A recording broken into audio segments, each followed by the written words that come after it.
What up, everybody? Welcome to another episode of Water for the Thirsty, the word simply, the word refreshing. I'm facilitator Jared, and with us tonight, we just have a handful of our regular crew because, people have other things going on from time to time. We got Lorian, Courtney, and Jerome who are here with us tonight, but we're still going to chop it up. I think the Bishop will be with us shortly. So, and I think we'll also see Cliff tonight as well. How's it been, guys? How's the week been treating you? How's the word been treating you? It's good. All right. Good. It's good. It's good.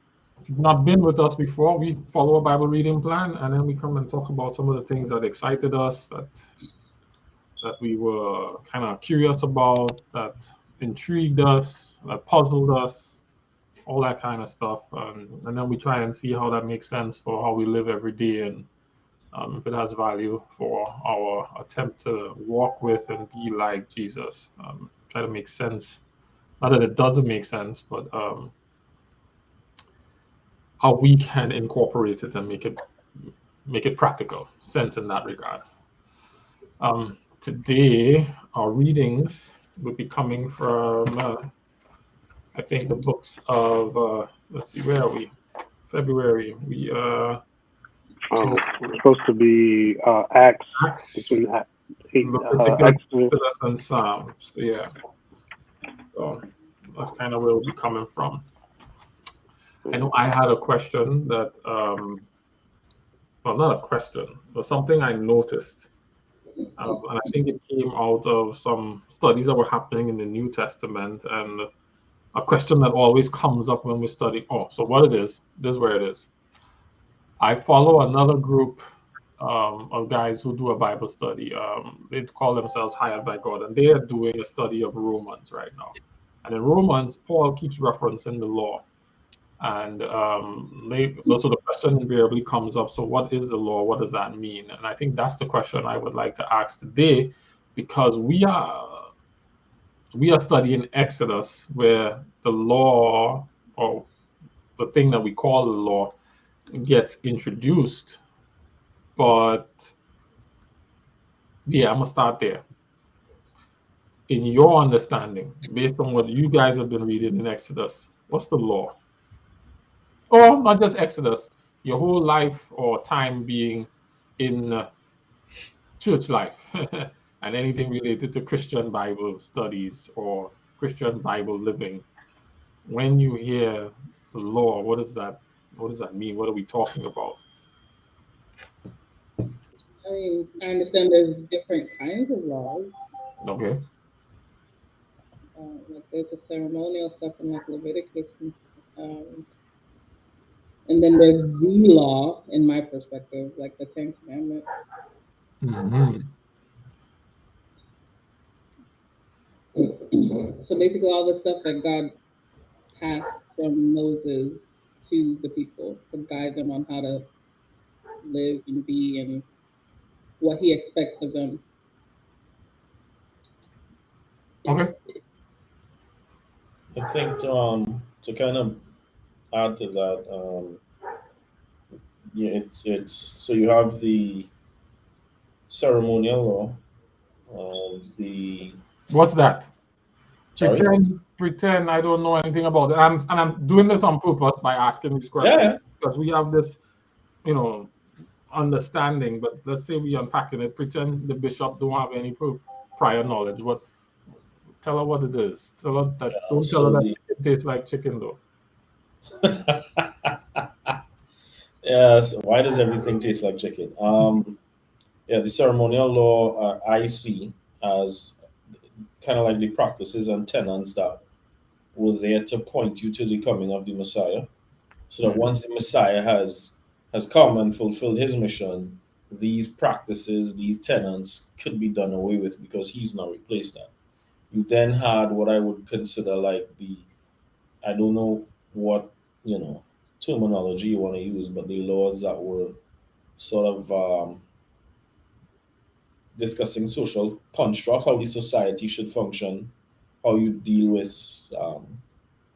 you know crime and punishment, uh, and then you have the Decalogue, the Ten Commandments, which could really be summed up in two commandments, which in my mind really just represents the character of God, right? Yeah. So So that people tend to think the Decalogue is something that you do, but in my mind, it is like if you're describing, the Washington Monument, you're not describing it to say, well, all right, this is something you do. It's like you know you're here when you're doing these things, so you know you've been working on or developing the character of Christ when these things are evident in your life. That's how I see the Ten. gotcha. Courtney, what do you think? What's the law? How you understand it? Or I think the laws, as Lorraine and Jerome just said, there's twofold. There's ones for like personal conduct, and then there are laws about, forms of like worshiping God, and then you're dealing with like cleanliness, like ritual cleanliness. So they both mentioned both of those too. so it's interesting to me that I'd never thought of this before, right? If we go to Exodus 20, right, where God has this discussion.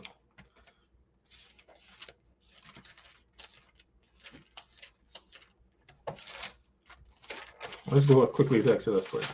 Right?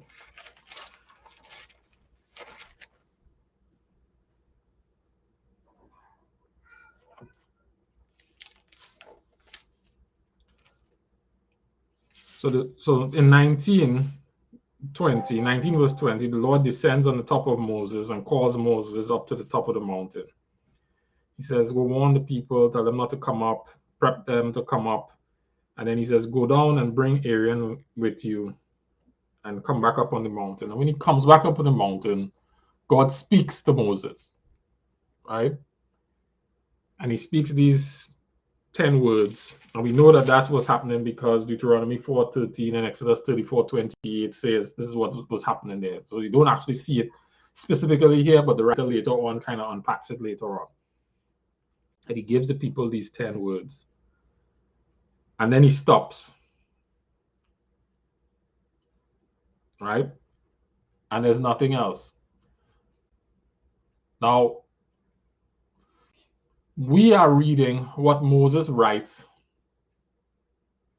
later on in the story, like in Deuteronomy. Like Deuteronomy 31 speaks to, let's skip down there. Deuteronomy 31 has Moses writing down all these things, right? Deuteronomy 31 from verse 29. So after Moses finished writing in a book the words of this law from beginning to end, he gave this command to the Levites who carried the ark of the covenant of the Lord.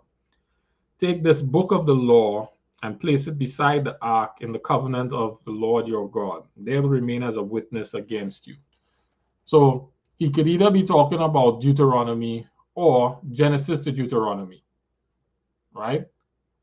Either way, if we call the Pentateuch or the Torah, the law, Genesis to Deuteronomy, either way, it's a recount of all that happened.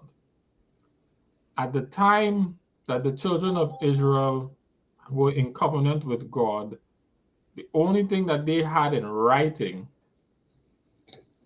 was the Ten Commandments.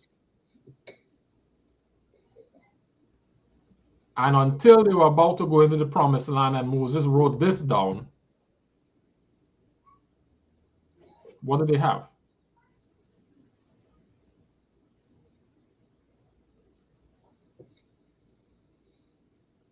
So although the Ten Commandments are included in this writing, the Ten Commandments sat apart from this writing. And I didn't really realize that, pay attention to that. I mean, I guess I knew it cognitively. But the Ten Commandments written in here are just a recording, a narration of the experience that brought the tablets of stone. So like it's not really like the Ten Commandments are not really here. They're actually over there somewhere. And so to me, it would appear that the Israelites did not commingle the words that Moses wrote down that included the Ten Commandments and the Ten Commandments like we do.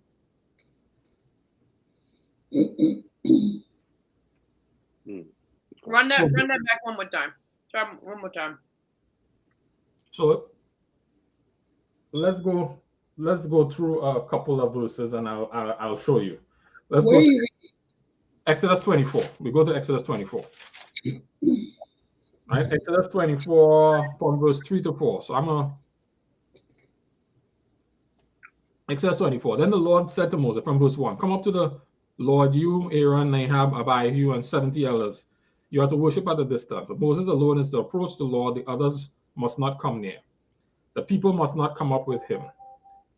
When Moses went and told the people all the words and laws, they responded with one voice, everything that the Lord has said, we will do. Moses then wrote down everything the Lord had said. Mm-hmm.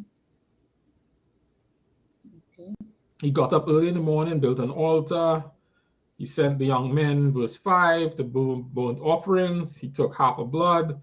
And then he took the book of the covenant, which is the things that he wrote down, read it to the people, and they responded, everything that the Lord has said, we'll obey.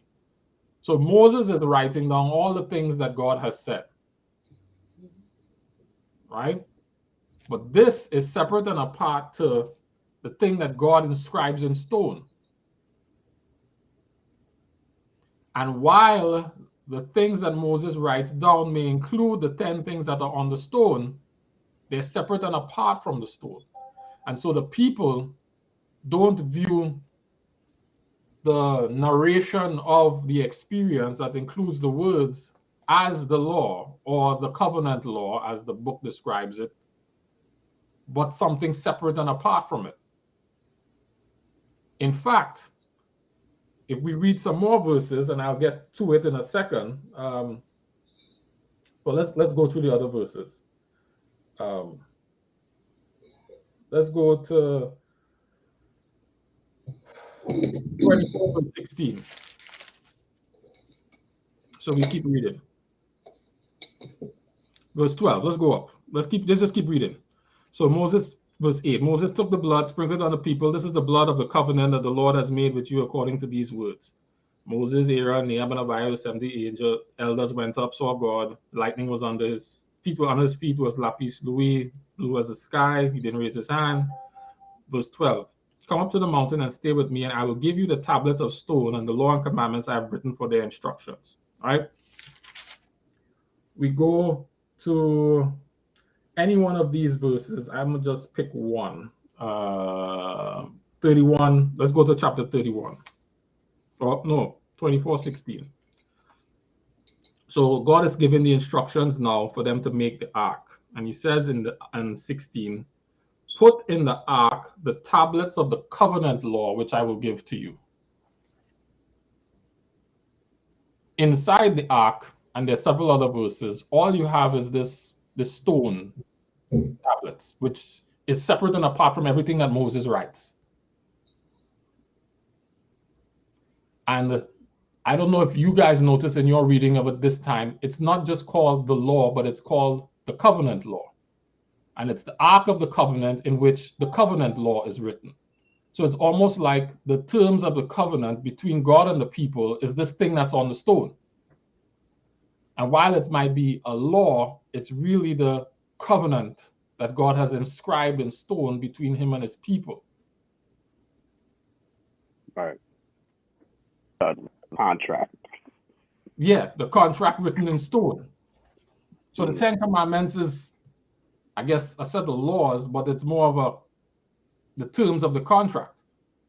This 10 Commandments, and the verses will show, are sitting in the ark, and then the ark is sitting in the most holy place, and the angels are sitting over it in the shaping of it. So it's not really the law per se, or the law of Moses per se, even though it's included in the law of Moses. And I think at least I know for me, this is what I this is the aha moment that I had. In reading the Bible, I forget that this thing sits apart from this write-up.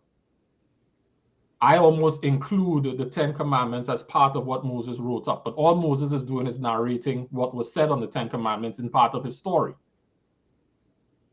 The 10 Commandments are not bundled into the law of Moses, into the writings of Moses. How do you know? That was always clear to me. Huh? I always knew that. I can't say that I felt it was together. Because we read in the Bible and we read in it, you know, after the fact, it feels like the 10 Commandments are part of the Torah, but they're not a part of the Torah. The Torah is just a record of this experience and the words that were on it, but the 10 Commandments sit apart from this writing. It's like the Torah references the 10 Commandments. Correct. So I can't see them as one and the same. And I don't know, maybe everybody else was smarter than me, like Sharika, but for me, they've always been bundled together. Hence, all this confusion about whether the law is the 10 Commandments or something else. Like the 10 Commandments are something else altogether. And then everything else that Moses writes becomes called this Torah. And there are a set of instructions, as you guys pointed out, instructions for civil living, instructions for ceremonial. But the 10 Commandments are not a part and parcel of those things. But at least that's what appears to be to me. And I don't know, you know. Well, I'm probably still behind. I'm still seeing them together.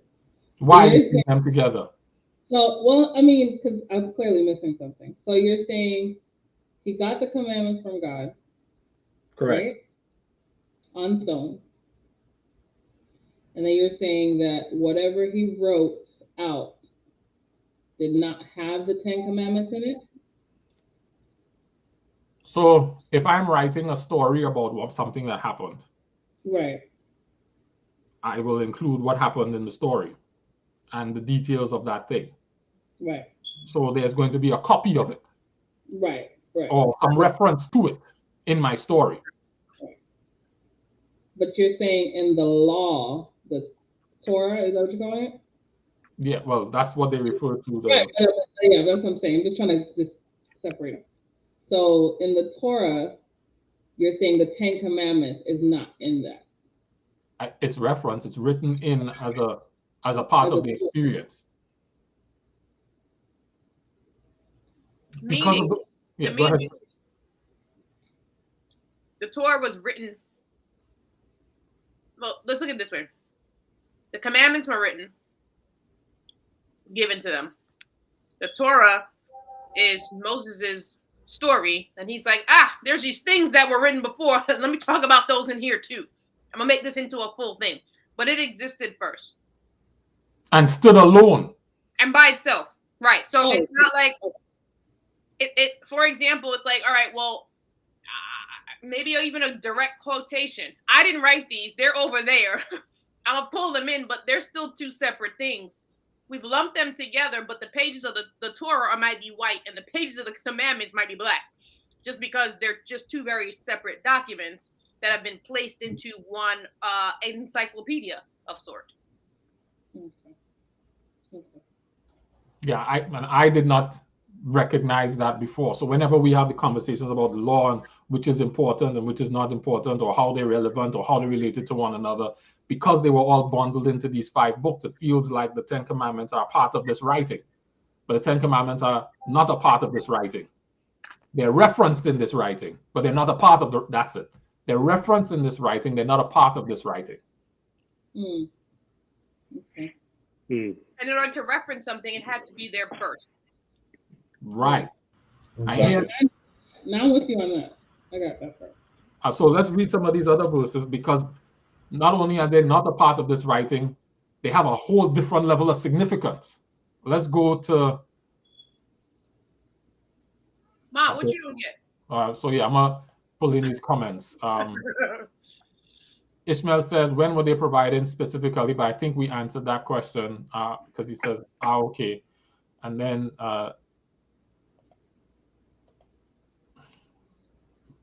Ms. Debbie Grant says she didn't get it, but I'm not sure what she didn't get. So if she could unpack that while we look, I'll show you.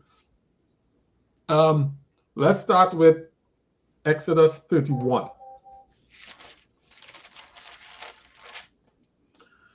Exodus 31.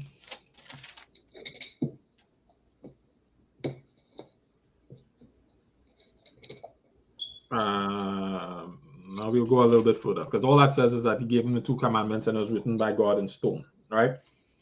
Let's go to 32. That's the same thing almost. Right. They were written by God, engraved in stone. That's verse 15 and 16. All right. So then 34 is what I'm looking for.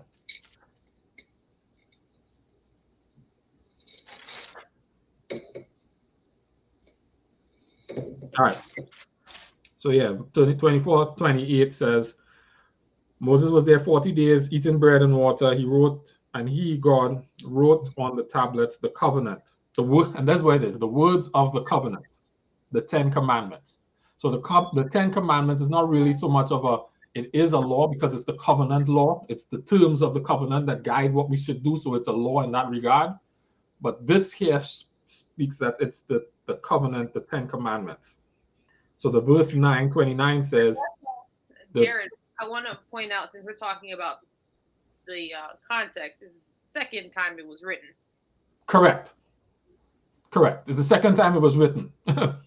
And the first time it was written was after Exodus 19, where they entered into the covenant. Then God spoke all the words of the covenant. Then he wrote the covenant in stone and then gave a set of laws, which Moses wrote down by hand. Right.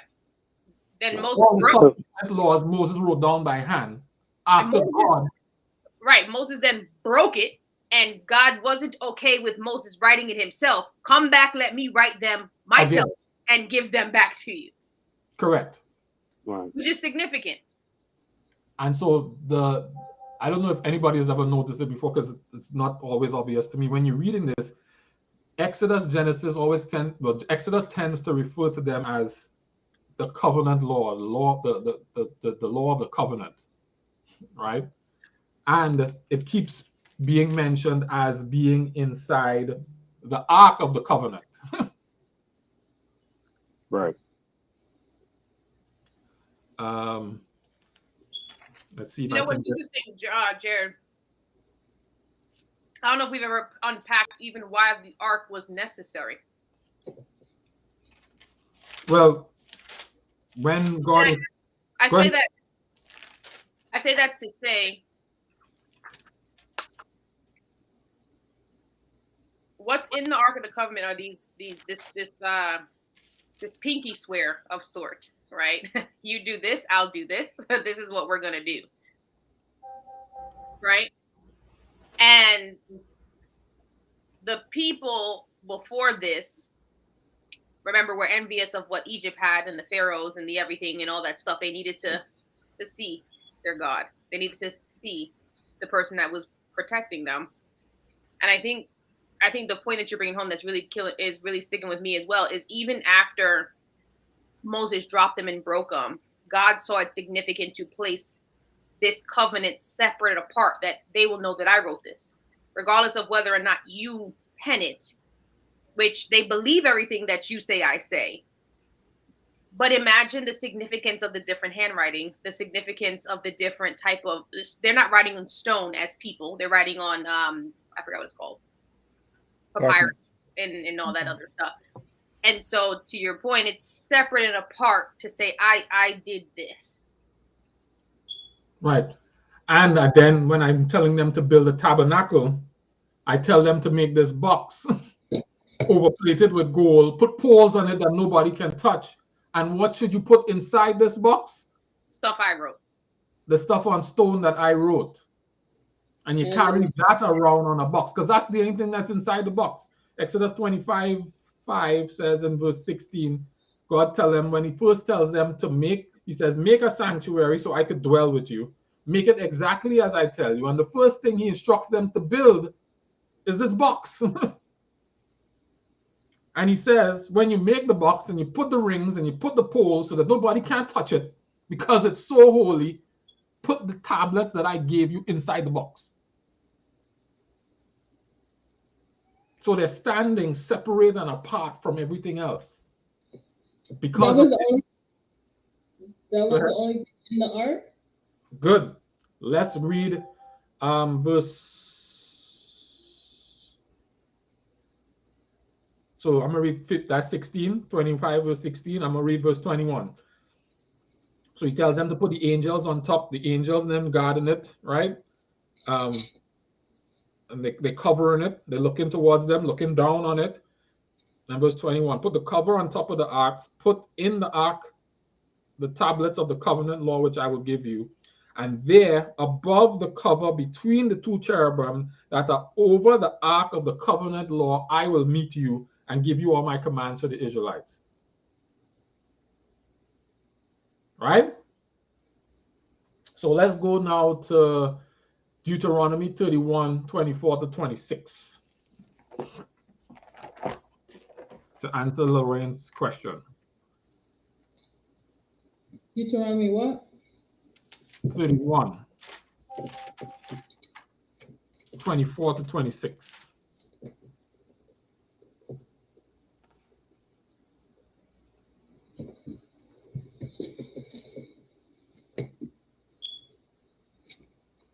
After Moses had finished writing the books of the word of this law from beginning to end, he gave this command to the Levites who carried the ark of the covenant law. Take this book of the law and place it where?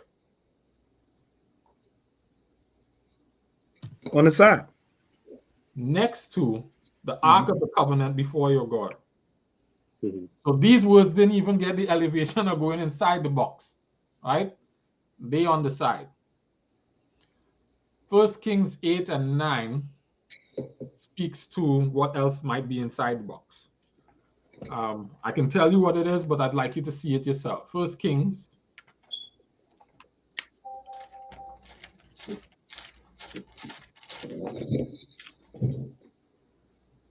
8 verse 9. So this is much later on, many years later. So I'm going to say while they were in the wilderness, or at least when the tabernacle was first made, it was only these tablets in the box. Right? Before they began their sojourn. This is when they now go on into covenant. This is all that's in the covenant law, in the covenant ark is the covenant law. Now, when this story is being told when Solomon is dedicating the temple, so they've come through the wilderness, they've gone through a whole period of judges. David has been king, Solomon is now building the temple, and the ark is now going into the permanent location, the permanent temple, right? At the initiation.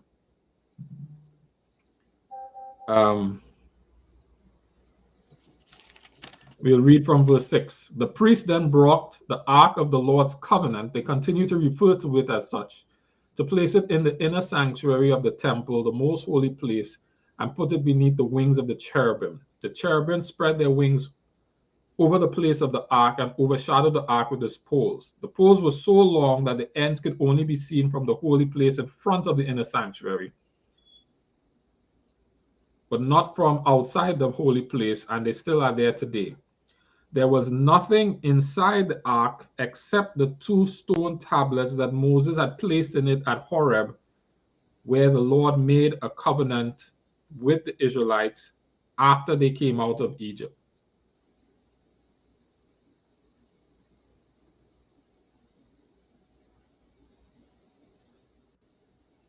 There's another verse that speaks to Moses's budding rod and a little bit of manna placed. Okay.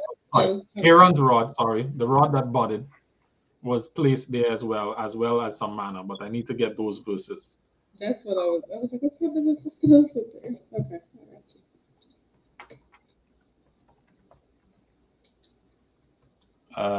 you. And that is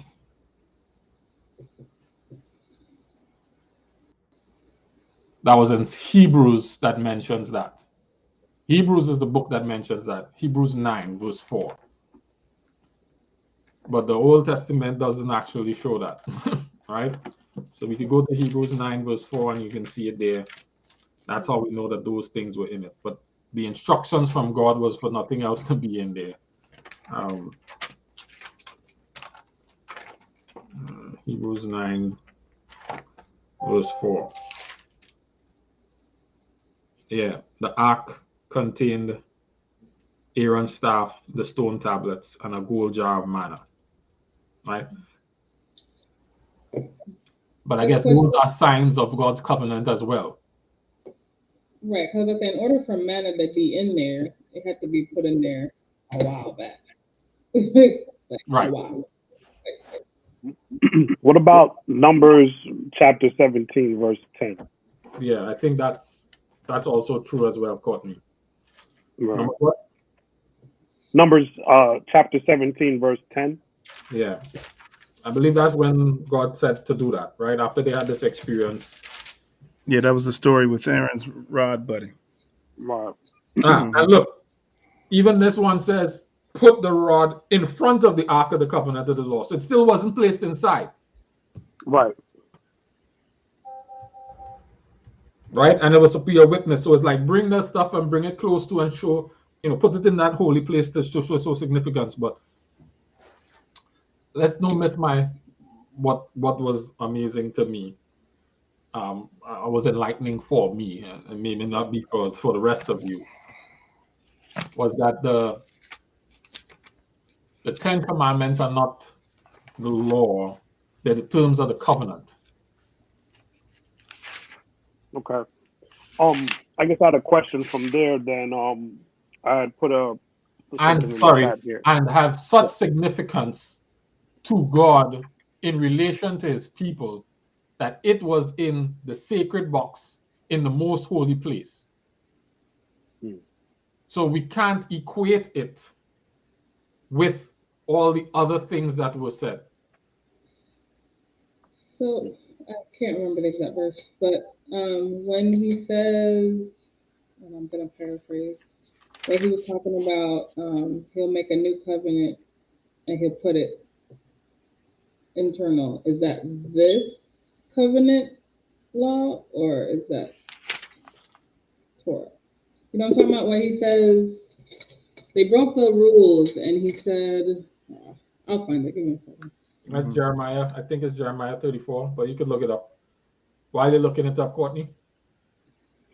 I was going to say that in the New Testament, I was saying that it seems that a lot of the Pharisees and the learned men of Jerusalem at the time seem to be mixing those and Jesus is calling them out about that too. So one example I see here is in like Mark chapter 7, and I think verse either 7 through 8, and Jesus is telling them about the separateness of the commandments of God and the laws of men.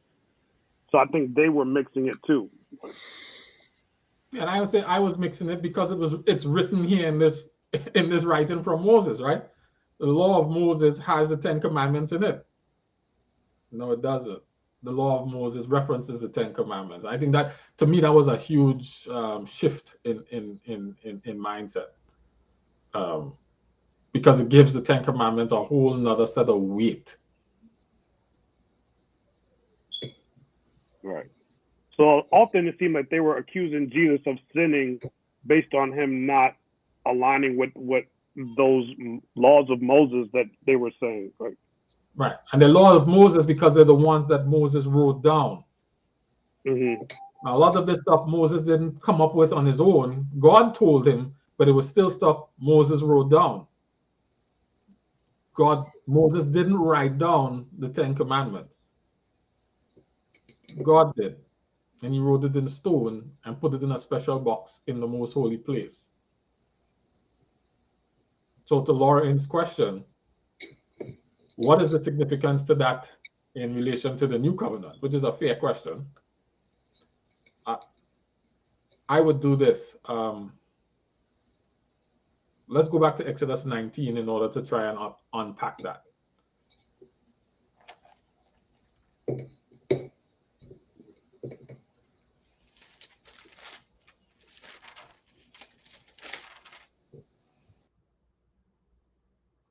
And I'm going to have you read from verse 3.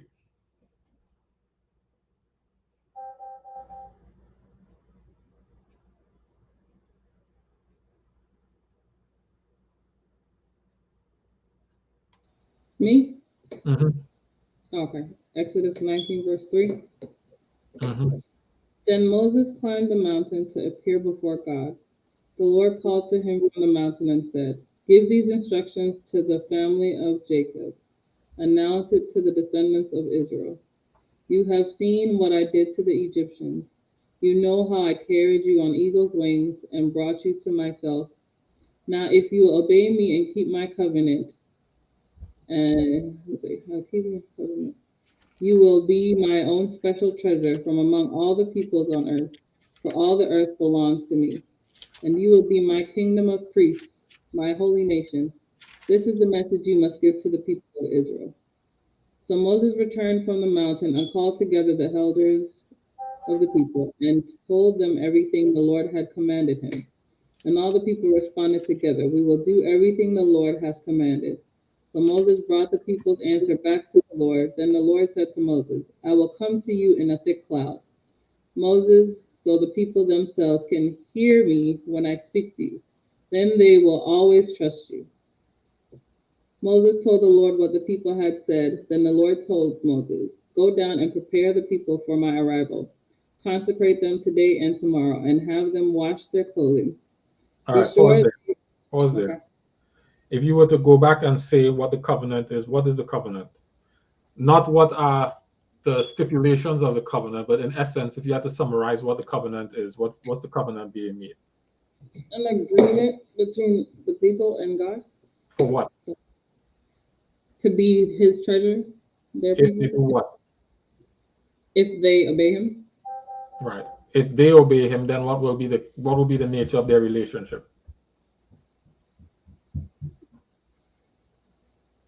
They'll be special to him, his special treasure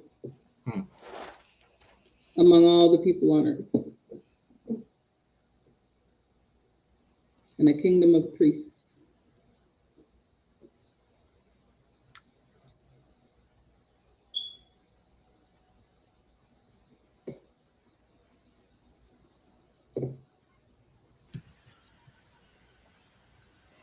Hold on. While you're looking that up, Jared, can I point out the fact that God was like having this open conversation with Moses in front of everybody? Like, yo, tell the people, like the people couldn't hear him because he was like the people could hear when he was having this open conversation with Moses while everybody was listening, telling him what to tell the people. Right. That's amazing.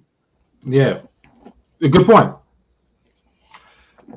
So essentially, he says, "Obey everything I say. I will be your God. You will be my people. I'll be your God. You'll be my people." That's the covenant. Mm-hmm. These are the things you need to do for us to have that covenant. If you do these things, then I will be that. Mm-hmm. When he gives the new covenant in Jeremiah 31,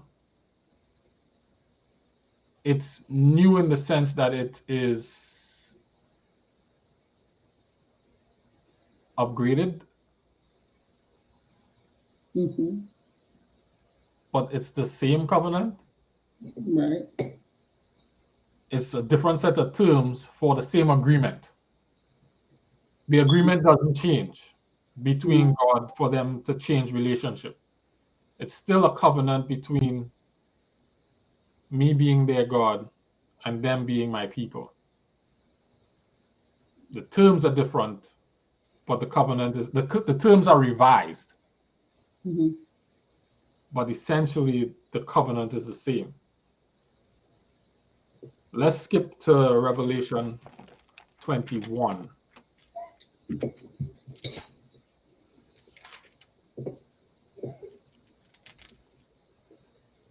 And read from verse 1.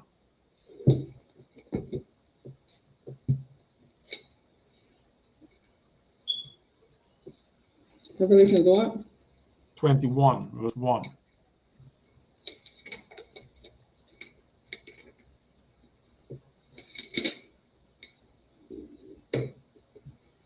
Verse 1. Then I saw a new heaven and a new earth, for the old heaven and the old earth had disappeared, and the sea was also gone. And I saw the holy city, the new Jerusalem, coming down from God out of heaven, like a bride beautifully dressed for her husband.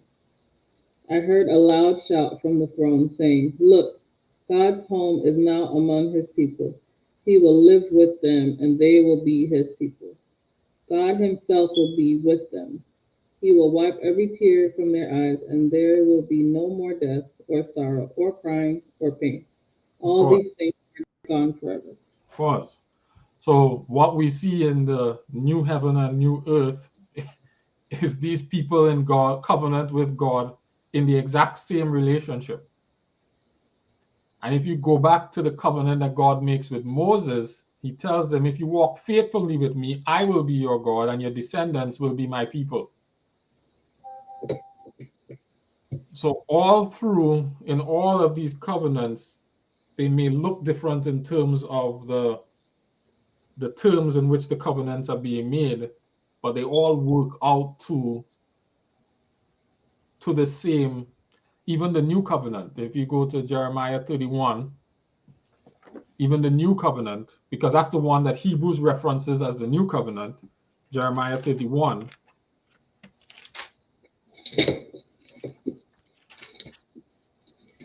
Jeremiah 31:31.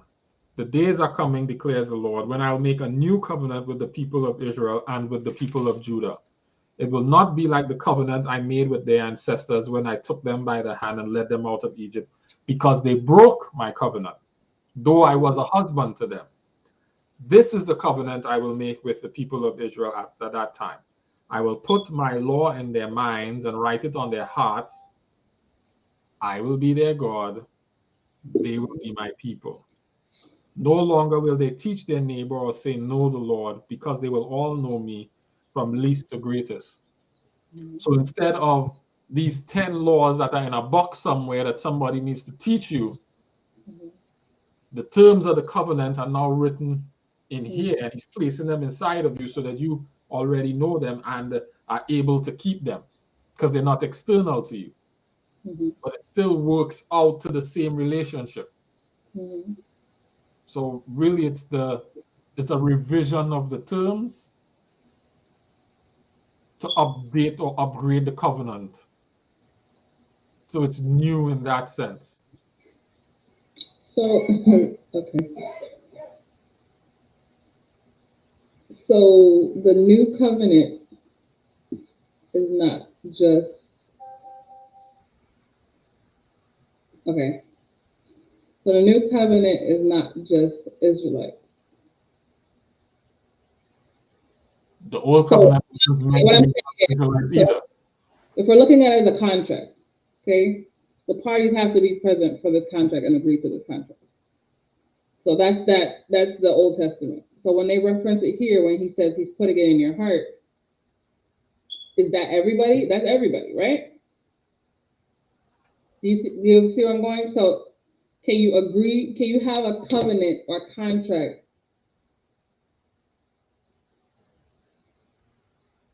So let's put it this way.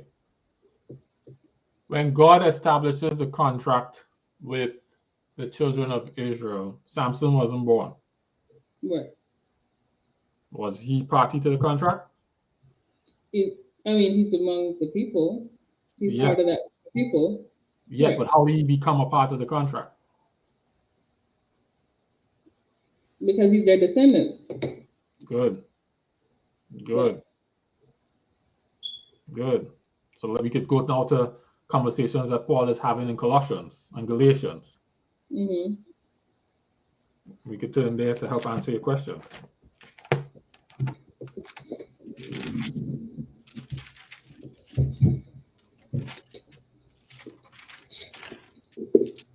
Where are we turning to? Galatians.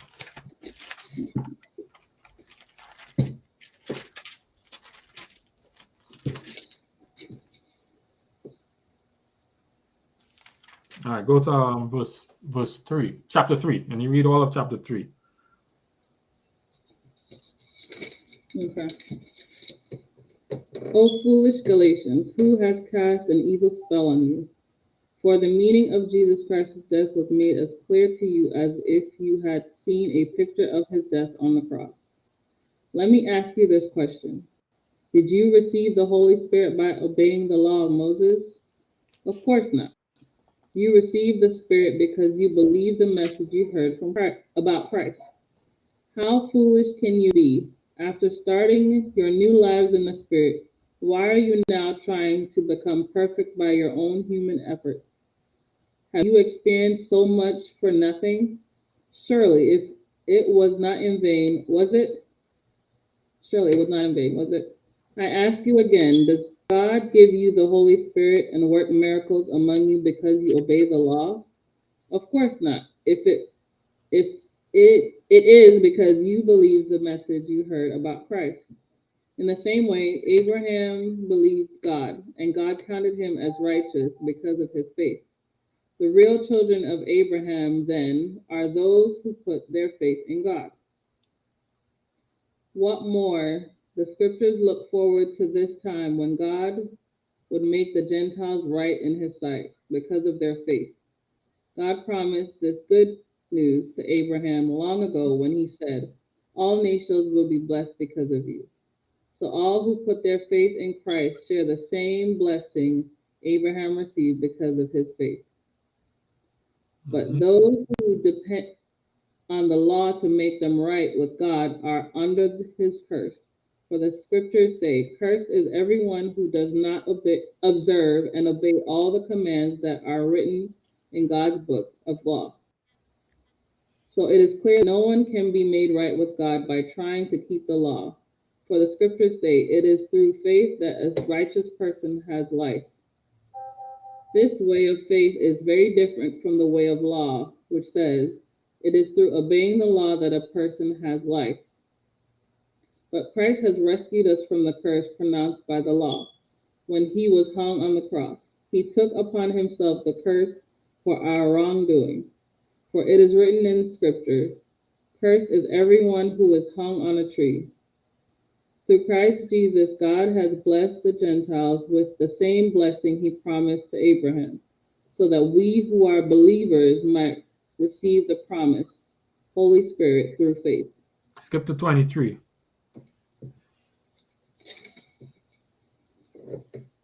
Before the way of faith in Christ was available to us, we were placed under guard by the law. We were kept in protective custody, so to speak, until the way of faith was revealed. Let me put it another way. The law was our guardian until Christ came. It protected us until we could be made right with God through faith. And now that the way of faith has come, we no longer need the law as our guardian. For you are all children of God through faith in Christ Jesus. And all who have been united with Christ in baptism have put on Christ, like putting on new clothes. There is no longer Jew or Gentile, slave or free, male or female, for you are all one in Christ Jesus. And now that you belong to Christ, you are the true children of Abraham. You are his heirs, and God's promise to Abraham belongs to you. Mm-hmm. Does that answer your question? Yes.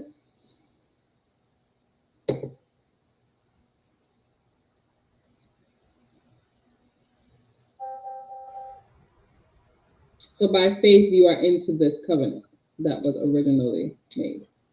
Correct. And if you were a Gentile before, you'd circumcise and get into that covenant. So keep in mind, the call to the Israelites was to be a priesthood, a holy nation, to teach the world God's ways and get them to live according to God's ways. So the plan always was to bring people in and allow them to be benefits of the covenant. But he was starting with one group and showing them how to do it so that they can do that group. This group didn't do what they were supposed to do. So you see Jesus tell all the parables about, we call these people and they didn't come, so we invite them other people. And so that's what he did. He invited other people and gave them the exact same mission. Peter says, for you are royal priesthood, a royal nation, that you may show the works of God. It's the same people, same principle, same covenant in terms of be my God, be my people, live according to my ways, teach other people to live according to my ways, and bring the whole world reconciled to me. So in the covenant, and once again, I'm coming from a very simplistic, not knowing anything perspective for those who don't. If you, so by faith, you're part of the covenant. But if you, so the covenant tells you if you do this, you are my people, you're my special treasure, yada, yada, yada. Was there an other side to that covenant? Like if you did not do X, Y, Z, like if you did not follow whatever, build this relationship, all these different details that he's asking you on how to live and how to be, was there another side to that contract? Do you get what I'm saying? So there's a, if you do X, Y, Z, you are my people, you're my special treasure. So one of the challenges that question, the way it's framed posed, is that it doesn't understand that God is faithful to his covenant, whether you hold up yours or not. Right. But I was just asking, is there another side to that covenant? So it's not, so there's, Moses did write some things that would happen to the people if they were unfaithful to God when they go into the land.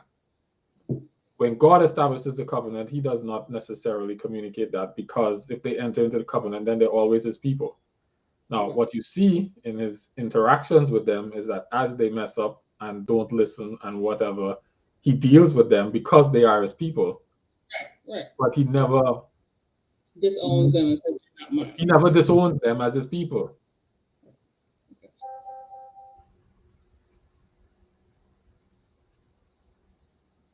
Which is the beauty of the covenant, right? Mm-hmm. They walk away from it and lose their privilege. Mm-hmm. But he never disowns them. In fact, he keeps trying to redeem them. He keeps trying to bring them back. Mm-hmm. He keeps treating them as his people, and sometimes treating your children as your own after means you had to spank them.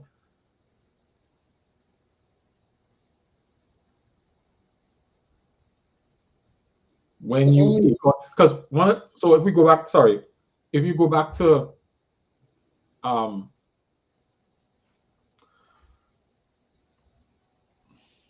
if you go back to Genesis, sorry, not Genesis, Exodus, where Moses goes to Pharaoh the first time and shows up for Pharaoh the first time, right? Where is that? Courtney, help me. Exodus chapter 4.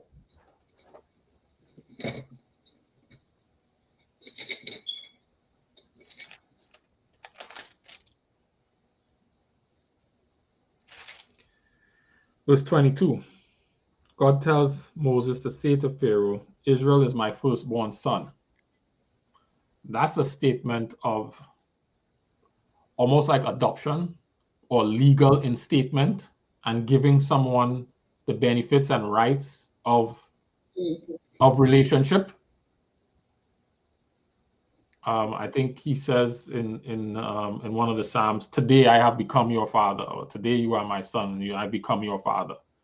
That same language is the language of let me call it legal adoption. Mm-hmm. So that's what he does with them. He says, I brought you out. Do you all want to do this with me? Now, I'm going to ask you this. Is there anything that your daughter can do to get you to break your covenant with her as mother and daughter? Mm-mm. No. So Would you even write that? Would you even write that in the terms of the covenant? No.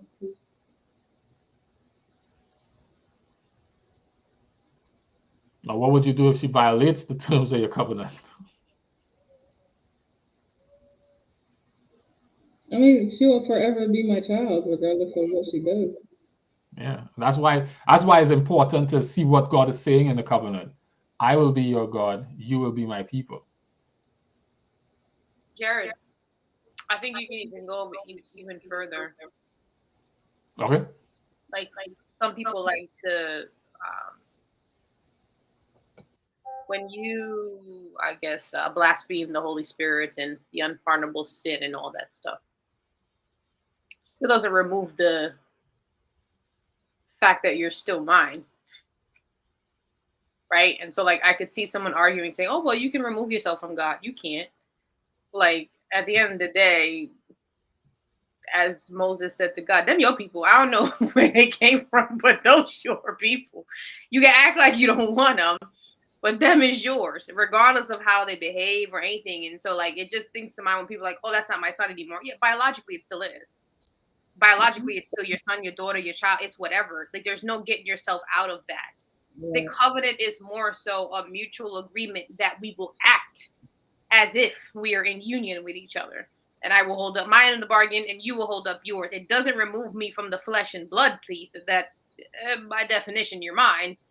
But let's be two consenting adults and agree to behave in this manner. Correct. Correct. And make it worse. We look just like him because we are made in his image, right? So how can he really disown us? I mean, the whole universe is saying, them your children, them your people. Mhm. Heck, in so many ways, Satan is his too. Like, we don't want to talk about that though. But it's his too, but not made in his image, right? Let's do that. No. What I'm simply saying is, like, at the end of the day, it must. If I were to put on like a human thought of how to be God, sometimes you be looking at like Satan and his people, like, I really sat down and made them people. Like, that really me? Where'd I go wrong? Like, can't believe it. But when it comes to ownership, them still mine. But I don't really know what to do with them. We are so easily try to remove ourselves from people or even our own flesh and blood because of how they treat us. And we don't realize that, I mean, and this is coming to mind here, just even the idea of birthing in itself shows the attachment that Christ has to us. Because when you have this child, there is an image reflection, either you, the parent, or some genealogy that's coming down. And these children get the best or worst of you, and you just got to deal with it. Yeah. Yeah. Jerry, I seen you sitting there quietly, but I know you have some thoughts spinning in your head there.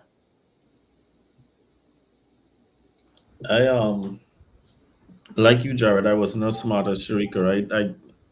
I really did see them as somehow what is the word I'm looking for? Yeah, Sharika, I know. I have a reason. When you're done, I have a reason why I separate them, but carry on. Yeah, I somehow got them conflated. And I think a lot of even modern day theologians do, because I've actually seen some of these televangelists, they'll be quoting this whole thing about being under grace and not under the law, and they'd actually take a hammer to the 10 Commandments and the whole 9 yards, right? So it's amazing how reading the Bible all these decades and certain things only still register now. And then, even just to Sharika's point about them's your kids. I mean, God knows there are times I ask my wife, can we send them back? Can we put them up for adoption? Can we disown them? Could they drive you up a wall? But at the same time, it's still, there's no undoing it. It's still yours. And, even if we were to sit and meditate on that, I think that in itself kind of changes because if you think about like all these issues people have with low self-esteem, poor self-image, whatever, it stems from not understanding who you are and whose you are. And if you appreciate that you can never undo whose you are, regardless of where you are now in life, it's like, why am I even this down on myself? Or, That, and as you said there, Sharika kind of hinted towards it, but the way you said it there, that means that goes for you too. So how can I ever be down on you? How can I ever refuse to want to fix or treat you different than how I would want to treat someone who's also in that image. Like it almost invalidates any reason we have to have ought. Yep. It makes you wonder, how could you even have or prejudice, disdain, hate for anyone?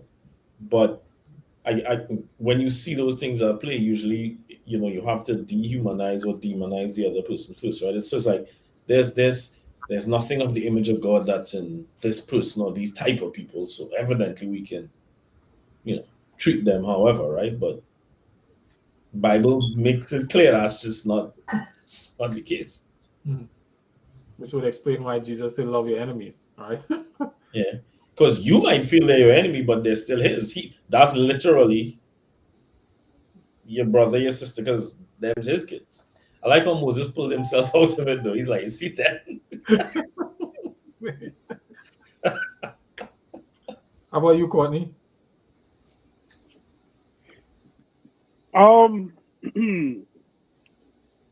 The thought is, for me right now, we're his children, and he wants us to reflect his character. When you were talking about Lucifer and his gang, and others, they have the choice. I mean, I think just like any other child, you're made in your parents' image, for the most part, and they can guide you and tell you what you should do, but you still have the opportunity to choose yourself what you think is best for you. I just think that there's this frustration with that, with all of us, maybe even with each other, how we interact with each other. Everybody has a choice. We don't all choose the right way. I'm just thinking on that. Can we outwardly agree? Maybe it's just me. Some of the wrath and heinous things that you may see in the world, that God is capable of doing them himself, but chooses not to. Yeah, I mean, that was one of the things I noticed in the story of Exodus. Like, God came and said, "I need you to do this, Pharaoh." And Pharaoh said no, so God, gave him a little spank. Like, God could have just walked in, bomb rush them, take them out, and ask no questions. Could have wiped everybody out and say, "Hey, this is your land now," right? Or he could have just, like he did for Peter, make them go to sleep, open the gate while they was, chained up next to the people and take them out. I mean, he literally could have done that. So why didn't he? And to your point, there's so many places where God could show up like that and he doesn't. The reason why I say that is because, like, when you see some crimes or some societal abnormalities, because in other societies they may be okay, we're like, man, that's not of God. That's not true. God's quite capable of doing that. It may not be what God chooses to do. I mean, he opened the pipe and drowned everybody. I mean, so we caught a mouse in the house, right? Right? And I was not sure how to dispose of the mouse. So I put the mouse in a bucket. I put the mouse in a bucket, right? Maybe I shouldn't say this all on the internet. Yeah, it's there forever. It's going to be there forever once you let it out. I'll hold up. Peter! Without giving my testimony. God opened the pipe and drowned everybody in the sink. That's what he did. Yeah. That's exactly what he did. Yeah, and so, like, when we're so quick, I mean, and I'm not looking for grace for bad people. Some people fit one, right? I'll be the one to light the match, let them burn. But we're so quick to say, like, that cannot be God's people, or they're not of God. These heinous acts I don't know whether or not y'all not reading the same English that I'm reading, but the Father himself has done the worst. And what we see, sadly, is a mutation of his character. It is a mutation. It's a mutation of his capacity. I wouldn't say his character, but his capacity. Definitely. The capacity of it, Yeah. right? And we don't like that because we, in so many ways, we preach this loving, I don't want you to die type of God, forgetting his very angry, wrath-driven side that he holds back, which doesn't excuse us from the notion that we still should have self-control, because he definitely has self-control. But it's as if we want to believe that there is another image that we were created within so we can separate ourselves from those people. Mm-hmm. Versus realizing, no, that ain't it. It's there's a level of self-control, there's a level of mental health, there's a level of all things at play here, but them still his kids. Yes. Sharika, that's an entire sermon you just preached, right? Mm. Because That that very, you know, we're in the image and you are not is exactly what I mean. It's like, you know, decade or 3 or 4 ago, it's like, you know, if an interracial couple is together, they're definitely not in the image of God, right? And everything that extrapolates from that. But I was just remembering, was it David and Jonathan Jared where they scaled a mountain to take on an army, and God basically had the army turn on themselves, right? It was Jonathan and the guy who was with him. Yeah. His armor bearer or something. Right. And it's like, you know, they turned on each other in the worst possible way. They were like literally tearing each other limb from limb. And it's like, well, God just like, I'll just turn that up a little bit and let it run. God made bunnies, but he also made snakes. And to think snakes used to fly. Wow. And silverbacks and bears and crocs. And my daughter would say, and mosquitoes, because there's nothing more evil than mosquitoes. Right? And scorpions. And scorpions. And the rats. That's wrong. We like the bunny. We like the bunny god, not the god Right. who does the bunnies and the snakes that eat the bunnies. Yeah. But wait. But is that the same though? Is what the Because the snake that was created in the garden was not the snake that we see after sin. It's not the cursed snake. And the result of the bunnies getting eaten by the crocodile is not God's plan. It's the result of sin. I don't know if I agree. If God is I think there's a difference between God stepping back and allowing you to experience your base nature, as opposed to him saying, "This is what I'm going to do." I think both are true, because we have both. We have both in the Bible. We have both where he allows people to do their base nature. Here's a perfect example. God says the wrath of the Amorites' sin hasn't reached its full yet, so I'm going to deal with that. And when I'm going to deal with that, I need you guys to go and deal with that on my behalf. I'm sending you to slaughter all of them. So much so that when Saul decides he's not going to do it the way God said it, he gets in trouble for not executing the judgment in the dread manner. He thought he was being merciful when God was saying, "Nah, kill them and kill everybody." And Right. He does the same thing with Nebuchadnezzar. Right? He brings to Nebuchadnezzar to bring justice to his wayward people, to spank them for being mischievous. And he tells them, "That's my servant. I'm sending him to spank you all." Right? So, you know, he sends the slayer in Egypt to kill all the firstborn. Right? So, like, both are true. And then you have Judges, where when the people went their own way, they had to experience the consequences of that. I think that's what you're saying. I think to your point, Jared, it's what clarifies it is, you know, capacity versus character. So it's not his character to just be mean-spirited and merciful, but like Shrika said, he has the capacity. If he wants to, he could turn up if he wants to. Right. He just doesn't. Most times. Most times. When it becomes necessary. Yeah. He But will go gangster if he has to. He will. He ain't even playing. But is that being mean though, or is that being just? Nah, player. Sometimes God is mean. Y'all need to stop it. I wouldn't. I'm saying, in this simplistic terms, the wages of sin is death. So is God being just, or is he being mean? If you die brutal or gruesome, it's still death. I'm not saying it's his character, but because you happen to go there. So there's a difference between I want you to die and I can let you die in your sleep, and I torture you.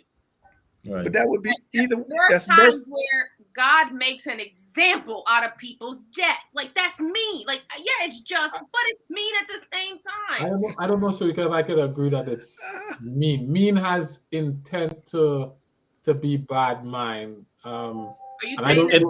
It's speaking to character again, right? Hold on. Yeah. God mind at times. Sorry? I think he is. Pharaoh disagreed. I think he can be forceful, drastic, and harsh, but I don't know that he is mean. You can't disagree on camera, bro. Like, that's not how this works. Mean is subjective. So I think mean. I think mean is subjective. So when someone says you're being mean to me,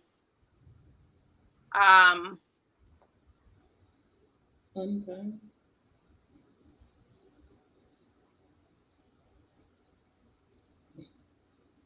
You're headed in the right direction. I'm listening. I would say when someone says I'm sorry, go ahead. The definition here that I think Cliff and I might be pushing back against of mean is unkind, spiteful, and unfair. Mm-hmm.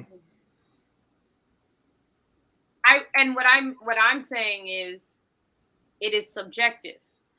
So perhaps God may not think he's being mean, but it can be received that way. Because I can definitely say he's been mean to me, and he might be like, "Shake, sit down." So you wait, Jared, just one thing. But I kind of see where Shrika is going, because it's just like how you would see all these times. Let's just say some criminal, they would break the law. They know the outcome if they get caught is life in prison or whatever it is, or 20 years, and they lose their mind and the system is unfair and it's unjust. And why are they being so mean? Yeah, but you knew this would be the penalty. It's not like. So it can definitely be received that way, even if it's not his character and that's not what he means. I could see how people would be like. I mean, it's like when Moses, what was it? Moses had burned the calf, given the people the ashes and water to drink. There were some people who didn't take part in the revelry and felt like, what was happening, the punishment that was being handed out was a little mean, right? I think God had opened the ground, swallowed some of them, and they're like, dude, that was a little harsh. And he's like, oh, you think so? Opens the ground and swallows them too. Mm-hmm. That's not me. I would agree that God can appear mean and that people can interpret God's actions to be unkind, spiteful, and unfair. But I think one of the things that he does in his character over time is reveal that that's not the case. And like, we can look at snippets of the children of Israel and just read that story in isolation and go, oh my gosh, he is indeed mean. But then if you step back and read the whole story, you'll be like, oh, he gave them all that time before he did this. He's definitely not being unfair. He was not being unkind. They deserved all of that. And I think that's one of the things that happens at the end when all the knees bow down and say, acknowledge just him through all our ways, right? Through all our ways. We realize that he was not mean. No, I think he can have mean things. He can do mean things, but his character isn't mean. Like Uriah should never die. Let's be very clear. God didn't have nothing to do with that. What you mean? What you mean? Hagar and Hosea. Yeah, Hosea ain't need all that neither. Like, there's a couple things. You know that. A couple of things where you're like, in this situation, this was a mean outcome. But I wouldn't attach mean to his character. No, you're right. I wouldn't attach to his character. But he's quite capable of it. Nope, didn't need to either. So Ismail said he has a question from Psalm chapter 3. I think this ties in because it speaks to the Lord striking all my enemies on the jaw, breaking the teeth of the wicked, and so on. But it's not clear, Ismail, what your question is. So if you could share that, that would be helpful. Maybe we can tackle that a little bit. I did have a comment based on where Cliff was going initially. I don't know if he was done. I wanted to ask a follow-on question. Would you then say, guys, that based on the fact that God takes the posture that he does with us, that he potentially creates a situation where he can be seen as enabling our bad behavior? Yes. Oh no. We're talking about his character, and I like to go back to where he talks about his character to Moses back in Exodus. Follow me. Because his character is long-suffering, merciful, and all these things, he shines the sun on the just and the unjust, right? Mm-hmm. Could his character be seen as enabling bad behavior? Right now, yes. When you see from the perspective of unholy, sinful people and men, yeah, I'm sure. Not only that, from the perspective of the end, there's no current consequence for your behavior, right? Like, think about it. When your child does something wrong, there is a innate desire to course correct immediately. Yep. From the outside looking in, I think God the Father, in so many ways in the Old Testament, shows immediate course correction. and then, more prompt. More prompt. Yeah. And then Jesus comes in and is like, and I don't mean this in any way, shape, or form harmful, but the New Age parenting, right? Let's try the New Age parenting on for size, shall we? And in some cases, some people could say the proverb that we all were raised on, he who does not hear must feel, clearly doesn't apply anymore. Yeah. And you're enabling them to get worse because they're not seeing the consequences of their actions. So let me ask this. Is sending a prophet enabling? Is sending a prophet as opposed to sending punishment right away enabling? That's grace. That's grace. That's grace, period. No, I think it depends on your kid too, though, right? right? You're getting the correction. Not everybody needs the beat down. Right, some kids don't need the hand of God to strike down. Some kids can receive the message through prophet and be like, I don't think you understand what you're doing over there, sir. Mm-hmm. But Sean, you could go further and say not just some kids don't need that. There's sometimes when we don't need it. So sometimes we do need a smackdown. And there are other times that same kid who needed the smackdown last week needs a little prophet to say this week, okay, slow your roll. And they'll toe the line. It's like, but don't you risk. If you gave him that spanking, you would have beat them all the way down. So you say, no, I'm gonna leave you alone because if I touch you right now. If you're taking a group approach, though, right, and taking the approach of I'm gonna send the prophet to the group, you run the risk of enabling those who won't respond to the prophet to do bad. Yeah. Not so. If you take a group level approach.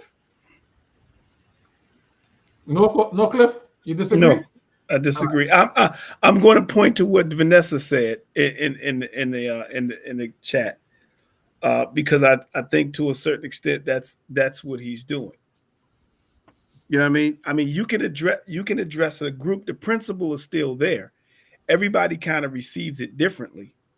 You know, some people are visual, some people are auditory, some people just receive things, I guess, through osmosis. And I'm being funny by saying that, but people receive things differently. But the principle is still there. The underlying principle is I'm long suffering, I'm merciful, I'm just, but in just is justice. So for some it comes swiftly, and for others it may come later, but it's coming. Mm. So you may How think long- you got away with it, but you never really do. You know what I mean? If you don't learn from it, you never get away from it. Justice is coming. Right. It's one of the How things I long talk ago about. You may building that think, boat? said, oh yeah, there you go. That's a good one. Go ahead. It's Say coming. something again, Courtney. No, I said, how long was Noah building that boat for? It's A long coming. time. It's coming. Justice is coming. Mm. You know what I'm saying? I see what you're saying though when you say it you ask the question, is it fostering or is it enabling? Does it seem to be? As I wasn't suggesting that it was. I was just asking if Okay. it could appear to be that way. If it could be seen that way. I think in our finite beings, the idea of justice is coming in so many ways promotes me hedging my bet. I think the idea of justice is coming is a religious idea because many people get away with it from a finite being perspective. Mm-hmm. And a lot of us want to see the consequences of actions. And, you know, as we all say in the West Indies, puss and dog don't have the same luck. So I'm going to go try this because you ain't getting hit. And so in so many ways, it enables me to want to do this again. I mean, we can make it even positive. Most cases, men and women holler at each other differently based on what works. And when it don't work, I change the game. Like, I saw him do that, I'm going to do that. I saw her do that, I'm going to do that. It's hard for those who may not be believers to understand the idea of justice is coming because sometimes it doesn't show up. Right. And I guess my question was coming, agreeing with you, Sharika. I guess my question was coming from what we had talked about in terms of the nature of God's long suffering, his commitment to his children, its implication on us to deal with others. Do we run the risks of potentially enabling bad behavior when we take that approach? If we commit to that character and way of being with the people who look like, who are made in the image of God, just like me, right? Do I run the risk of that? Can you rephrase that in a different? Can you give me it in a different way? Well, let me let Cliff chime in. Maybe he might help to. No. I want you to elaborate on that.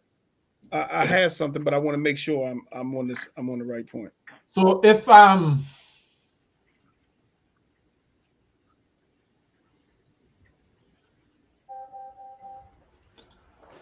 so Jesus knew where Judas was coming from before Judas joined his group, right? Even before Judas came around. Mm-hmm. And he knew what Judas was going to do to him, what Judas's intent was, and he still invited him into his circle because of what his character is. He still befriended him. He still entrusted him with stuff. He still empowered him and kept him close. Mm-hmm. Some may say that because of Jesus's character, he enabled Judas's folly. But didn't that have to happen? But hold on, before that may be true, what Peter did, well, let me just say, while that may be true, that it may have had to happen, his character was such that he would have done that for anybody, right? Mm-hmm. Because Peter betrayed him as well, in context. Correct. But there was, and he knew about Peter the same way. He was like, my partner, I know you mean well, but tomorrow you're gonna be. So he had mercy on both of them. One person, the mercy chose to respond differently to the mercy than the other. That's the reality. And I think that is why Peter had to happen as well. Correct. So he was consistent in how he was approaching the people. And that's what I'm talking about. When you have that consistency, you create opportunities perhaps for people to exploit and take advantage. And then you'll be perceived as enabling those people. Because they know he knows their potential. or because they understand your character. Like we understand God's character, we understand His forgiving nature. So sometimes we abuse it. Not so. I think Jared, when you concern yourself with someone else's outcome, therein lies the issue. Correct. Because you're literally playing God, right? Exactly. My responsibility is to treat you X way, and your responsibility is to treat me this way. If I concern myself with what happens to you because I treat you the way that I was told to treat you, that's when I start to change my course to fit what I think makes me comfortable. Right? It just to ground it. 2 examples. You see a homeless person on the street, your assumption is, I'm not giving them money because they're going to go buy drugs. Like we all ain't taking drugs. Like we all ain't drinking. So just because they shouldn't drink and do drugs either, that don't make no sense. Like, but you're going to give it to your friend and they're going to go buy liquor the same way, right? And I'm not saying every time that's what it is. Or even when you give to the church. I ain't giving it if they not going to use it the way I want them to use it. And so the minute that we concern ourselves with the way someone reacts to what I've been told the character I should reflect, then then I would think I'm enabling, and that from that case, I'm going to try to course correct.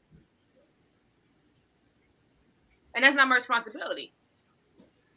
Now, it's also not my responsibility to be dumb. Right? Like, and so if I choose not to go back to the homeless, if I choose not to give you the $20 because I just saw you snort it, but I choose to bring you in the store and buy you the equivalent of food that you're looking for, I still did my part. I still took care of a need that was there. I don't remove myself from the ability to say someone's in need and you're choosing not to because you're concerning yourself with what you think they're going to do. But can you actually take advantage of God though? Like, I don't think you can. Hear you, Lorraine. Say again, Lorraine. I said I don't think you can actually like take advantage of God. Like, it's not possible. Like, He sees you. Like, even when you think you're getting one up, you're not getting one up. Like, well, can you take advantage of God? No. Can you take advantage of earth? Most definitely. And I think the idea of advantage, again, of God is a religious mindset. But I can take advantage of my time on earth. I can make the best of it. And I can hedge my bets and say, there might be an afterlife or not. I'm about to live this up. And to the average person, I shouldn't say that. To myself, call me. I'm going to call myself. Sometimes I see some people be like, this straight and narrow ain't working. I'm thinking about that other side at least per day. Yeah, but God is not doing that. If He is not necessarily concerning Himself with those things, why should I?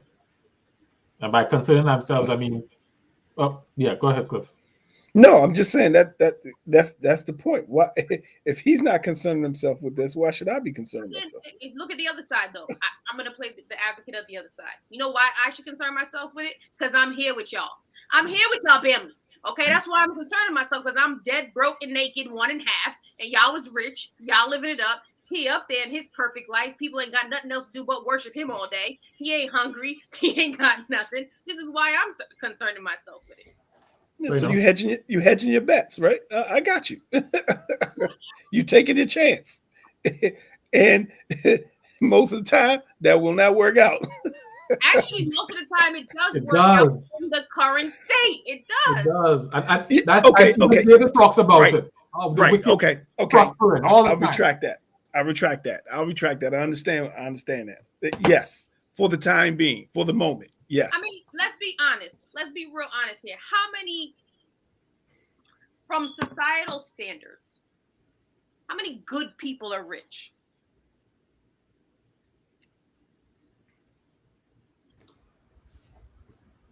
I don't know that many rich people, Sharika. I know you.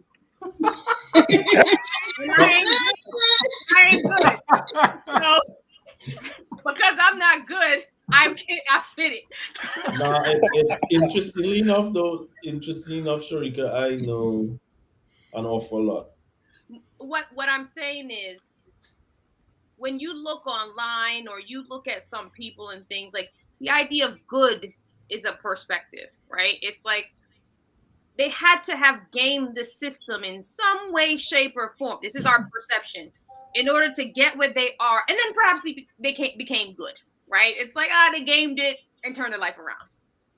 Or, I mean, it's 9:32. Bet. So, like, even some of these mega churches and institutions pass the pull up in Rolls Royce. Guys, this is all good in theory, but in practice, the members out here ain't paying their bills, right? And so some people may say these people are not good. They may say they're not treating their people correctly. So in most cases, we expect good people to be poor and average and regular and schmegular and degular because that makes us feel good. I do like that. Or do we equate good with being selfless?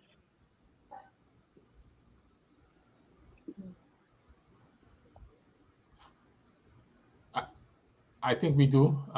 I think there's selfless people who are not good. I know there are people who pay in charity and then pay selfless because it's a tax benefit to them, and not because they really care about the people that they're giving the money to. They rather give it to them than to the government. Yeah, but Jared, that actually circles back to where this whole conversation started, right? Okay. With the law being a thing you do or it being your character. That's why God says if you look at a woman, you already sinned. Right? Because it's like he's saying go above and beyond an act to the motives. And if the motive ain't right, you ain't right. So it doesn't matter how it appears or what people think. If you know the motive ain't right, then you already foul, right? Right. Yeah. So then if your motive is not right, then don't bother doing the good thing.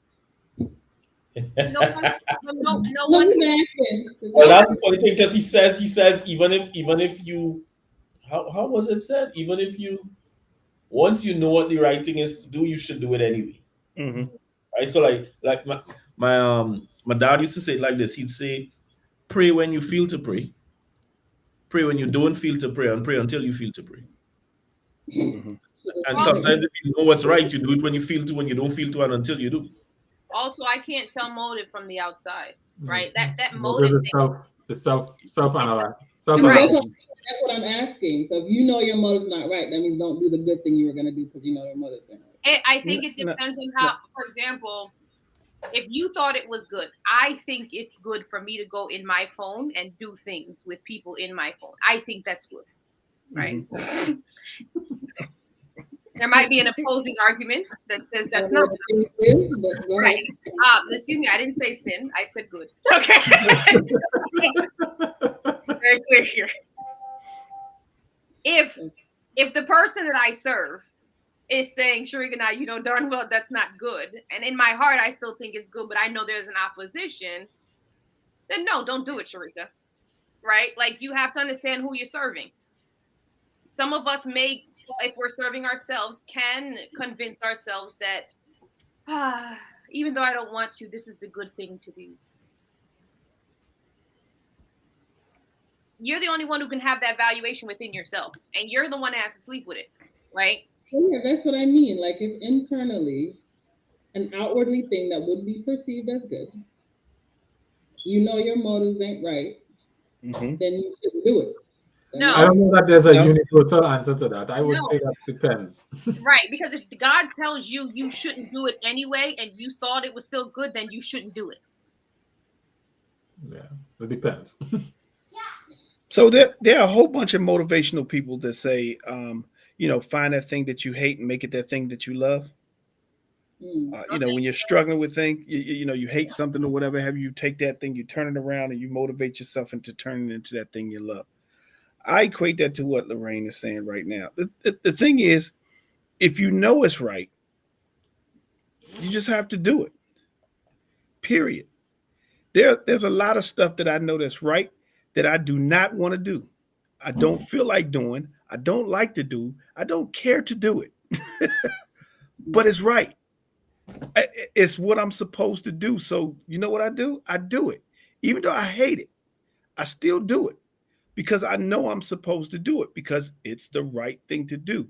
And I still have not grasped the fact that I'm supposed to turn that thing that I hate into that thing that I love, because I don't love it. But I do it because I know it's what I'm supposed to do. And hopefully somewhere along the line, I get it. But I'm not doing it now because I love it, because I don't. I'll tell you like this. I work out pretty much 6 days a week. I don't like it. I don't. Every day I get up and I want to sleep longer. I want to do other things. I have to mull around in my head. That's why I'm not consistent with the time.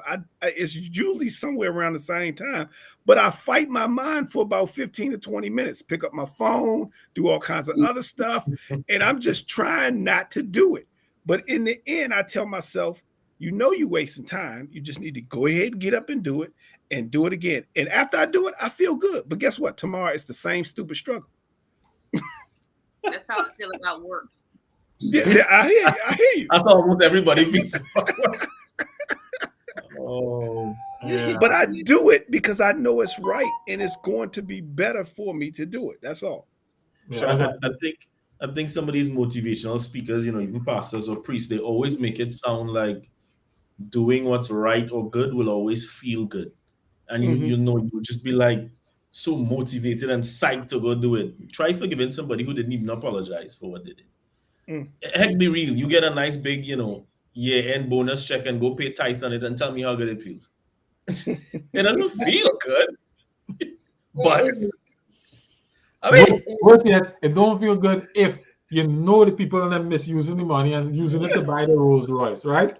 Like, come on, I enabling your bad behavior by paying this time, by returning this time. That's folly, and I'm gonna keep it until you decide you're gonna spend the money right. Jared, how do you go make it about them? It don't feel good because I want to buy this new dress. Exactly, because that's the thing I'm not saying out loud. That's real motivation. I'm not doing it for the right reason. I'm righteous indignation. Yeah. Oh man. I thought it was. I know we went around a little bit, but to bring it back to where I was starting with the significance of the Ten Commandments over these things and the character of God and it being in stone and in this holy place, speaking to who He is, and separate and apart from. And I like that we read Galatians because it was clear. It doesn't just refer to it as a law; they refer to it as the law of Moses, right? And so that separation. But I like how we moved into the nature of God to be committed to those who are made in His image, right? And the significance of that for us and Him, and then the significance of that for us and each other. And I'm grateful that the conversation did make that wrong. So Hey, thank Jared, you. does this separation also liberate us from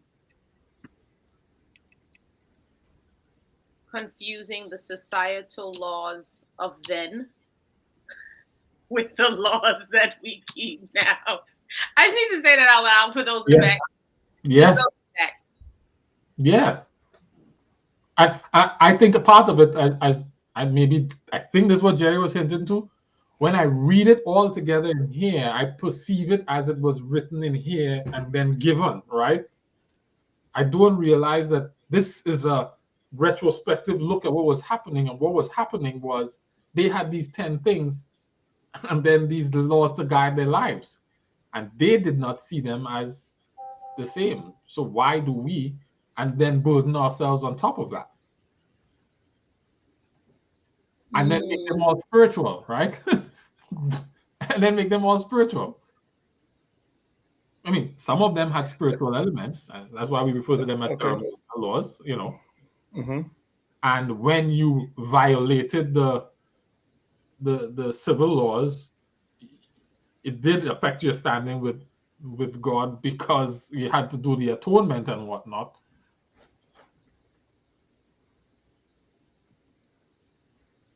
But there was this thing that stood apart from that thing. there's an idea of there is a constant. The covenant is the constant. Correct. Other things, they go up and down based on what's happening. When they first came out of, I'm sure that these Mosaic laws, these spiritual laws, all these laws, the more they got to know each other in that wilderness over that 40 years, the more we started to add, like, it's just like, wait a minute, that don't make no sense. We need a law around that. And this don't make no sense. We need a law around that. Right. And I think in our heads, we don't realize it is a span of time. It's a really long span of time, breaking the habits of people that have been living amongst a very interesting sect of people. Like, if you do Egyptian history, they're really interesting people, as well as the influence of the Greek. And so tearing the mind apart from that, being in the hot as Hades desert, and then coming to make yourself into a new land that you've never owned. Yeah, I'm gonna pick up a lot of rules along the way. With order, because you're not just, you're moving a million This is so people. right. You're moving a million people Exactly. to live among each other. You have to put some order around it. And we're also assuming that these million people actually knew each other. Just because they were in the land of Egypt. I don't know Cliff from Adam's cat. Now he's my neighbor and you was in my spot. I need you to move your donkey out of my spot, Cliff. No. I don't know how you want to deal with this, but I need you to move it. Right? Like, No. I need you to move it. No. Right? You don't want to move it? Bet. It's not going to be tomorrow. Tomorrow is not going to be here, Cliff. I bet you it's not. Now all of a sudden we have a new rule around where you park your donkeys, right? You know, the law of Moses said if you get rid of my donkey, you got to replace it and with interest. Nuck if you buck, Cliff. So you owe me a donkey and a half.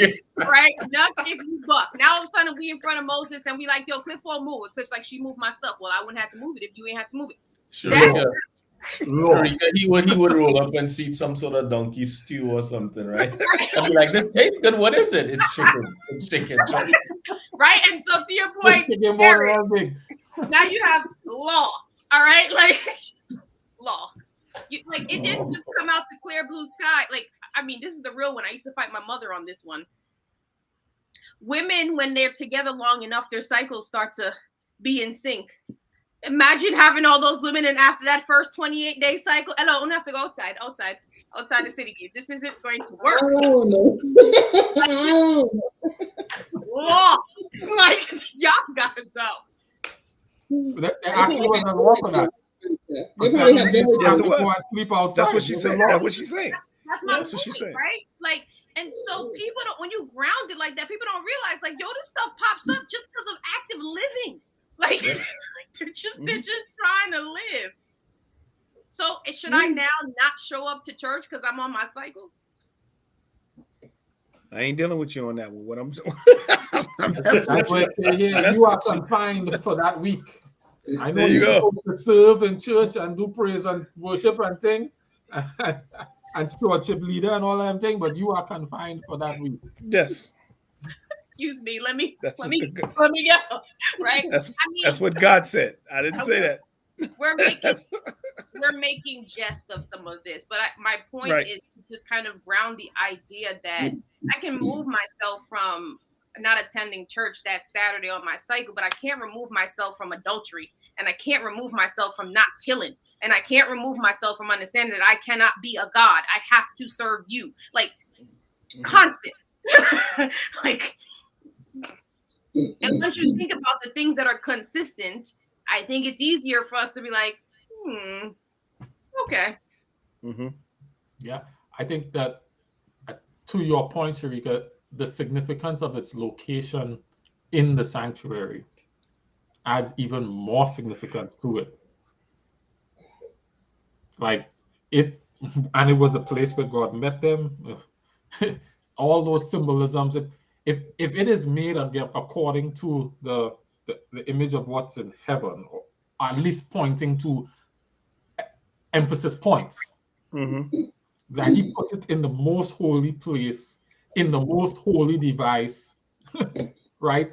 Aside by itself, lifts it out of this as something else, a whole other entity. And I think I love that the language that the writer says about it, it is the covenant law, or the law of the covenant, or the terms of the covenant that show what it looks like for God and his people to be in relationship with one another. And I am not sure that there's anything that is localized to those people and not mankind in those 10.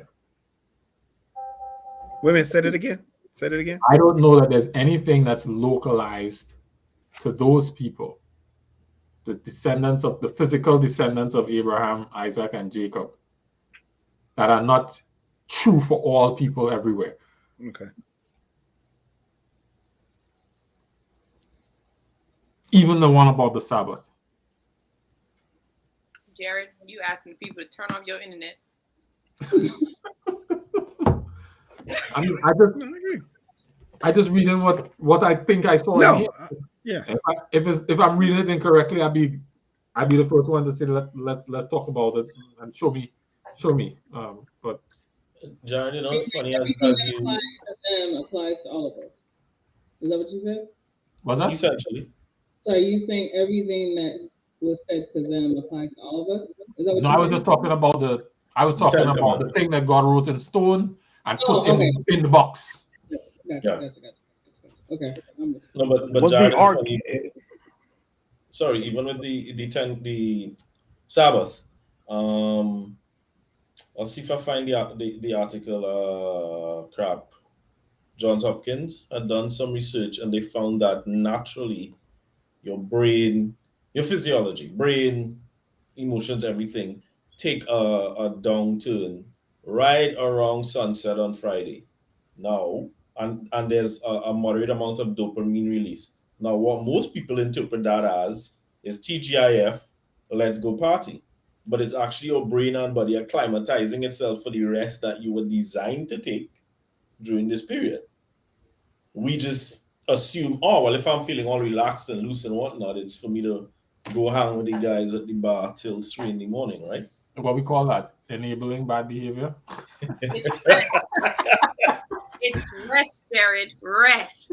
It's rest. So to your point, Jerry and Sharika, it's interesting that when mankind is made, not the children of Israel, the first thing that they encounter is rest.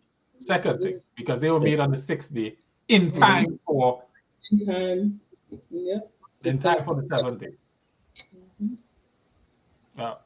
So I'm not sure what Ismail is asking. He's probably asking for the same study. I know I could find the link. I'll send it out. Yeah. All right. Okay. You just post it in the chat for this episode afterwards. Right. It'll still be there.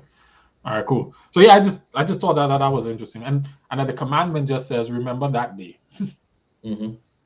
Remember that day, for the reasons that it was created, and I was like, if we say marriage was from God, right, and we have to honor it, man and woman. Oh, this real small caveat. I find it interesting when people go back to that story to talk about God's ideal, right? God's ideal was that we don't eat meat because he made us vegetarian. This is tongue-in-cheek, but kind of serious, but tongue-in-cheek. Tongue-in-cheek, but still kind of serious. That argument would suggest that God's ideal is for us to be naked. Because he didn't make us. I would have what's that? I'm for it. I'm like, what's up? Well, for most of us, there's some of us I really don't want to see it. But didn't he clothe them before he put them out to God? Yeah, exactly. Clothes came with sin. Okay. God's idea was nakedness. Take them off. Jared, why I actually thought you were going with that was that evidently they made on the 6th day. The Sabbath is the honeymoon, right? Yeah, we can do that. We can say that. Yeah. No, I wasn't going there. I was just talking about the logic of determining ideals from the first story. Yeah. No, I'm still naked. You can't. I'm still pushing back. I'm still pushing back. Why are you pushing back? You can't undo that. You know now. Just like how you know the tree of good knowledge. Now you know. You can't unknow what you know now. Now, for people in culture that don't even know, if the argument is that God's original design for man is that we eat vegetables, based on the fact that that's what he did in creation, then the logic naturally follows that God's desire for man is that we be naked. Right, and push it back. Logic. Following the logic. No, I'm pushing back. I got to push back on that because God's original design was not supposed to be naked; it was to be covered. When we sin, we lost our covering, and He put another covering on us. Flag on the plate. Flag on the plate. I'm gonna tell you why it's a flag. There's a flag right there.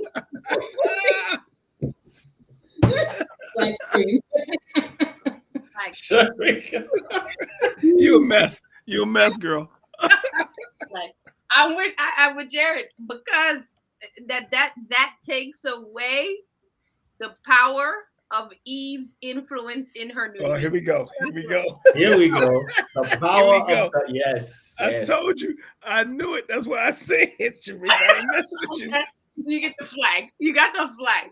But I think Jared, you know, you're right. If you want to take the ideals, there's a lot of things that we could walk away with saying we weren't supposed to have and were supposed to have. Heck, we should be walking around talking to animals and expecting them to have some level of answer, because clearly they was answering at some point, which is why you even engage in this type of conversation, right? And so, heck, it validates me talking to Pharaoh, having a whole conversation and thinking that he speaks English. We can go as far as we want to go with it. So yeah, it's tongue in cheek. Yeah, let me ask you something. It was about the flaw. It was about the flaw in the logic. That's all I was referring to. But is it too? Because I see, and this is across denominations, I mean, even atheists do it, right? Where they don't want to wrestle with hard truths or do difficult research, have hard conversations. So it's always like, you know, grasping at straws and trying to come up with these, because it's almost like, you know, you don't want to admit that, you know, maybe my approach or my perspective is flawed or wrong, so I will try to find anything, which in itself means you've already, in my mind, broken the first commandment, because now you're saying your perspective, your way of thinking is above, because God might actually be trying to get a message across to you, and you're like, nah, I think it's clear from scripture that X, Y, and Z, when, you know, insert X, Y, and Z here, right? Like, here's an example, Jerry, and I'm saying this as we close, but it's not really for us to dive into conversation. Vultures, hobos, are part of the cleanup system for mankind, right? They serve to help us not exist in dead and rotting material. Were they made like that from creation? And if so, were animals supposed to die? Were animals supposed to live forever? Are the life cycle of a dog part of the creation design or a sin design? When you think about the beetle that eats the dung, or even just think about it now, people are talking about how when you remove certain animals out of an ecosystem, the whole thing gets out of whack, because this one is feeding that one, is feeding that one, is keeping it under control, and there's a balance. The eating of the animals is a part of the balance. Did that come about only after sin, or was that part of the design from the beginning? Vultures designed from the beginning with bald heads to eat dead flesh. After sin? After sin? So the vultures weren't created like that?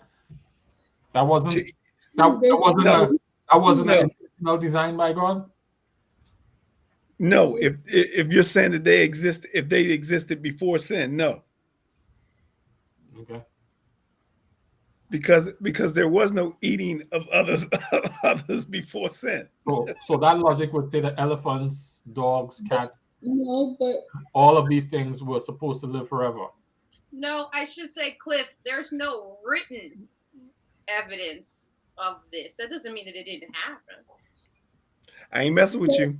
I'm not messing with you. That's not your... Again, I am not necessarily trying to answer those questions. I am now forcing us to think, just think about the things that we believe and what they mean.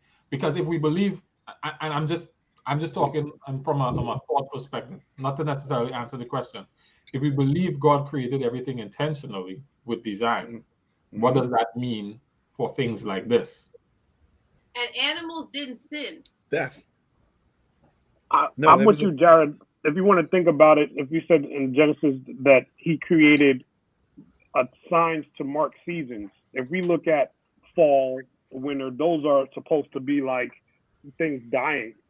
No, the leaves do die. The trees do die in the fall. Right. The leaves do die.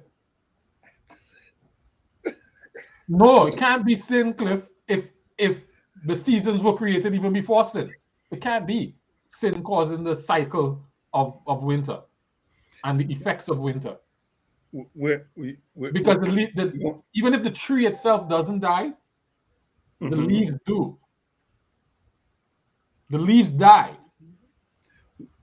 We're gonna have to talk about this on another show, because we got to pull up scripture and tell everyone and show everyone what seasons existed before. Look, Genesis chapter 1, verse 14.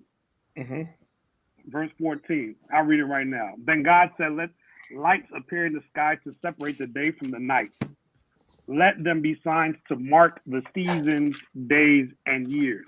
So those things were established. And we understand the seasons to be the seasons we're dealing with now. Right? That's what we're saying. That's what we're saying.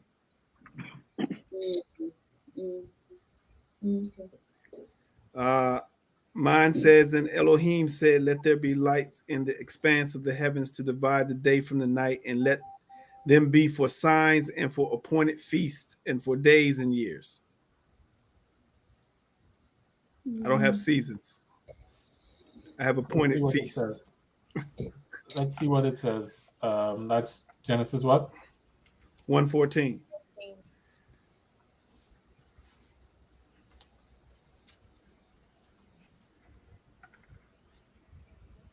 Is seasons in the Bible anywhere?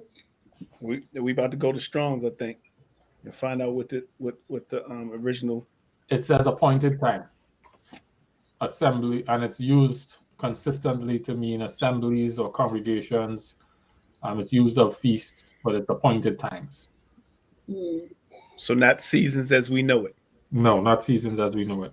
Okay.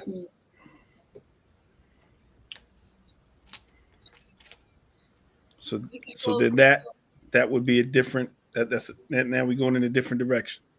Yes. There's no in this this write-up. It appears to be a climate where the seasons don't change. It doesn't appear to speak to that at all in this.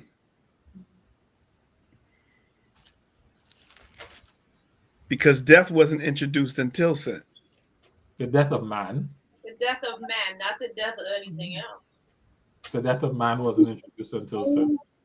What else? See, we got time.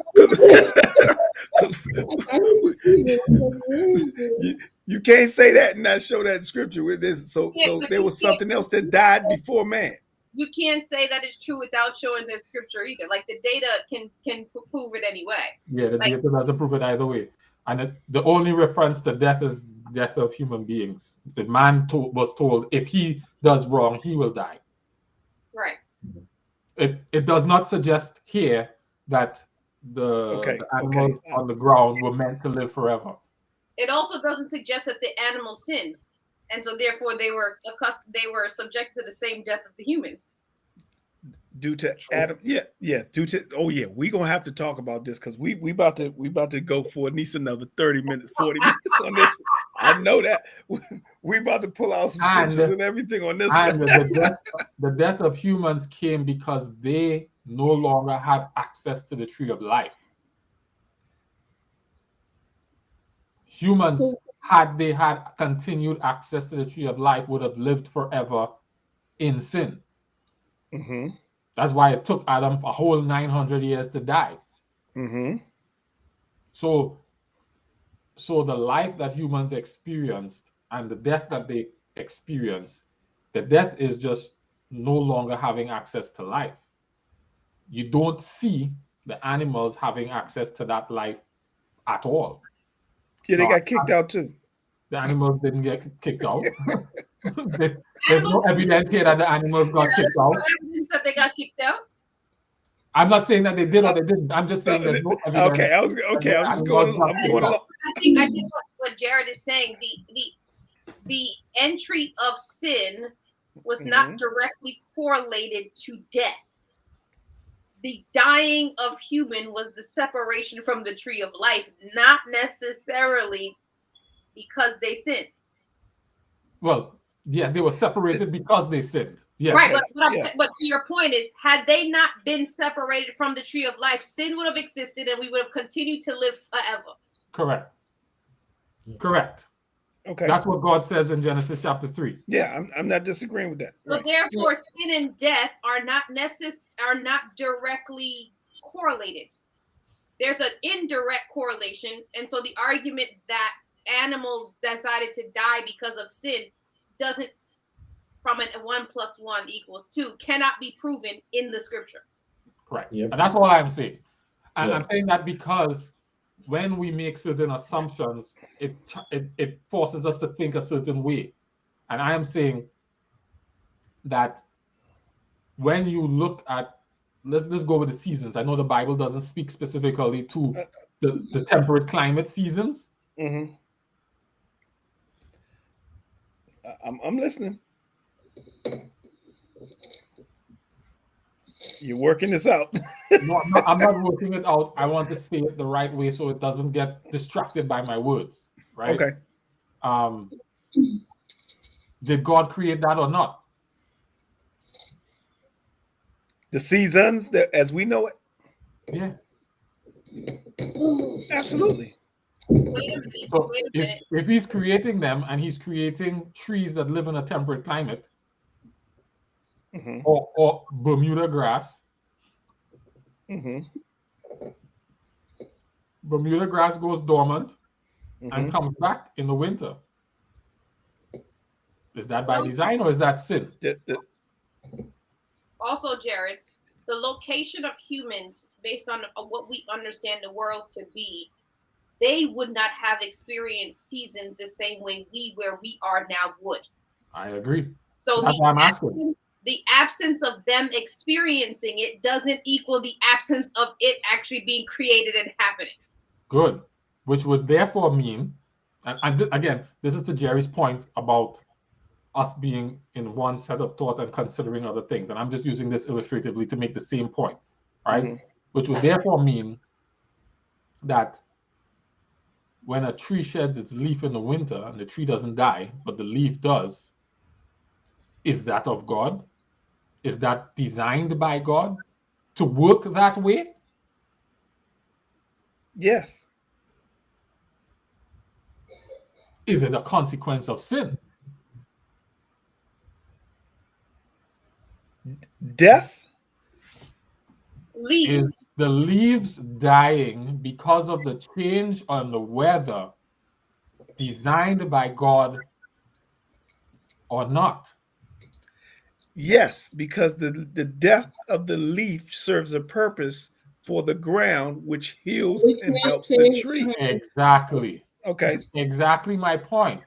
So death is not necessarily always a result of sin. Mm-hmm. Just humans weren't supposed to experience it. But death is a part of how God makes things work. After, again, I'm going to say after sin.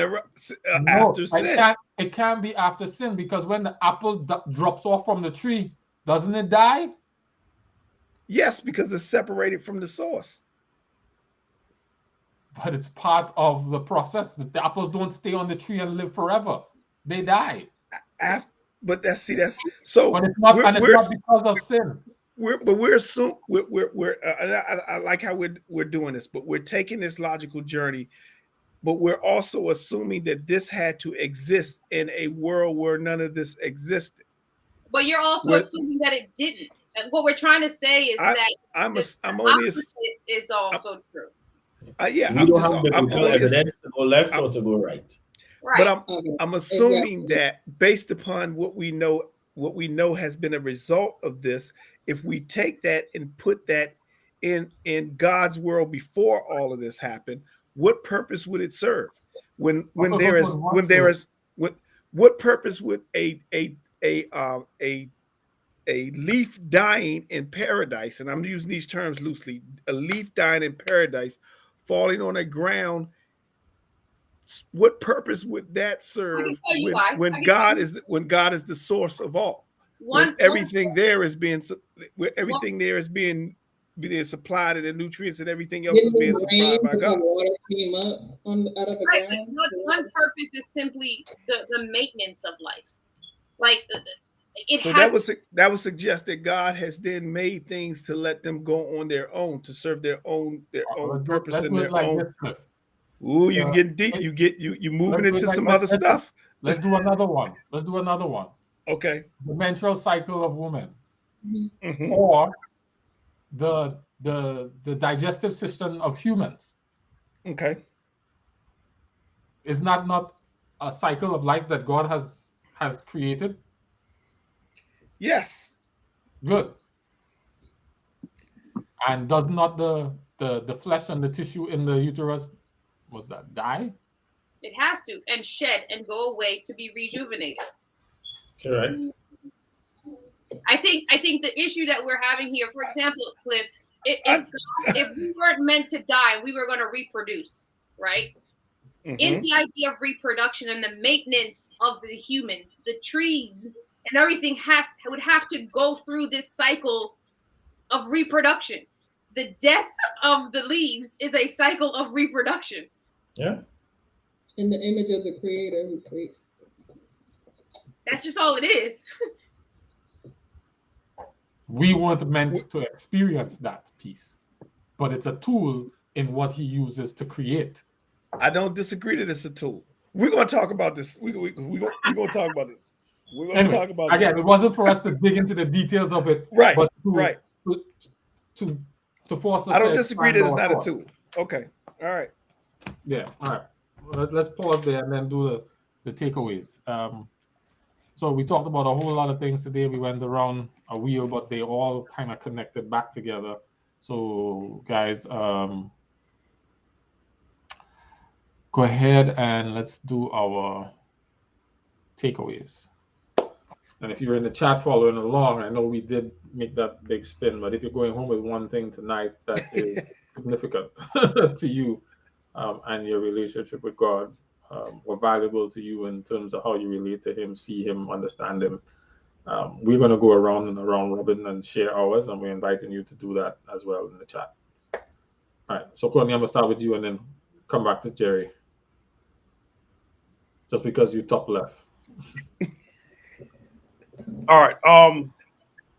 Tonight, man, we had a great conversation, and for me, taking away from it all, I think the most important thing was now looking into the word, I can see that there was a separateness, distinction between the commandments, that contract, and these other laws. There was a distinction. Good. Okay.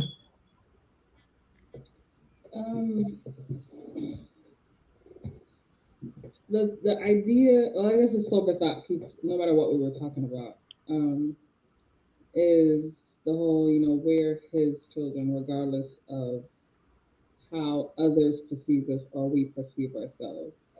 And the thing that keeps replaying, no matter what we were talking about, keeps replaying, is imagining how God feels when, not only obviously when we reject Him, but when we don't even know that we're His.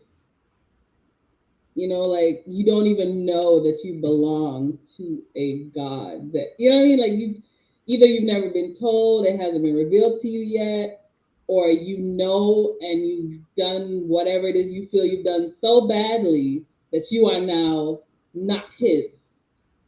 And so now you operate in this mindset that you're not his, continuing. And I've had that, look, you're still mine. Like, I'm still here. You cannot leave me. Like you're mine, period.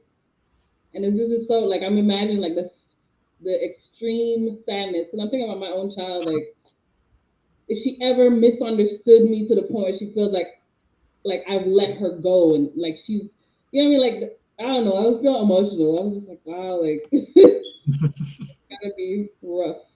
But yeah, that was it. Good. I think I'm kind of going right after Lorraine with what her thought was, and I think what happened when I think about that is that I'm just glad that God, even though He could have, did not and does not treat me like my dad used to tell me when I used to get in trouble, where he used to say, "I can make another one look just like you." Yeah. Although God could do that, I'm just glad that He has had. I'm taking away that. I'm glad that He has taken whatever time, caution, and patience He has to save me. Yeah. Sharika? One thing that's popped in my head is just as a summary is comparison is the death of all good relationships. Comparisons of that. Yeah. Yeah. Jerry? Just, Oh, sorry. Go ahead, Sharika. I thought that was your statement. whether it's my relationship with God or my relationship with humans, if I'm comparing and whatever I'm comparing it against, it's the death of it. So, Jerry? Yeah, I'm with Courtney, just new revelation in terms of how set apart and differentiated the commandments are, will and are. Yeah. I think when Sharika said,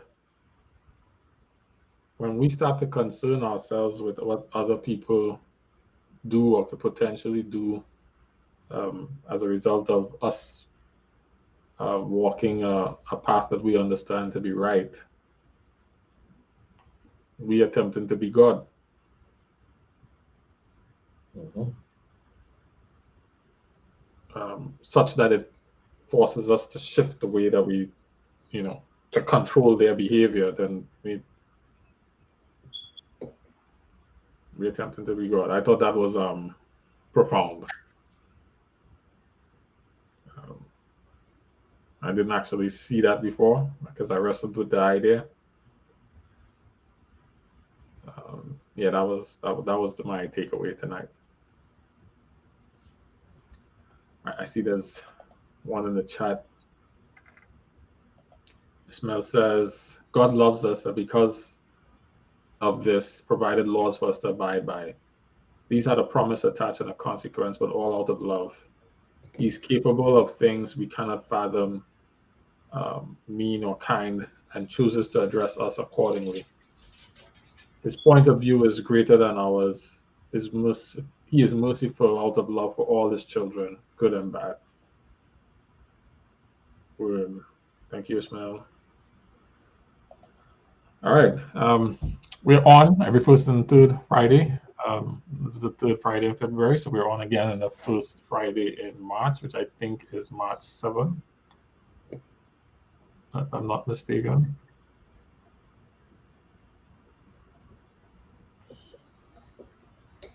No, it's March 4th. March 4th is the next time we're on, so look forward to seeing you all there. If you don't have a copy of the Bible reading plan, you can download it and read with us, and then bring your own thoughts. We probably should encourage more people to do that. If you're reading with us, bring things that you are thinking about, that you are observing, that is intriguing you, that is puzzling you, that is causing you angst, that's giving you hope or encouragement, and we can share in all of that together. I'm looking forward to having Kenrick back with us, who's on travel right now, and and we should also be expecting to have a couple of different faces mix up and join our conversation. And if you wish to be a part of our conversation, link up with us offline, and we can see how we can get you in to come in the room and have dialogue with us. Any thoughts that anybody want to share before we close out? All right. Jay, would you pray for us to close, and then we'd be done? Sure. Kind of loving Father, we want to thank you again for your presence. Thank you for your peace, your protection, and for your promise to never leave us or forsake us regardless. Amen. Amen. Definitely grateful for that. All right, guys. See you all in a few weeks. Until then, drink up.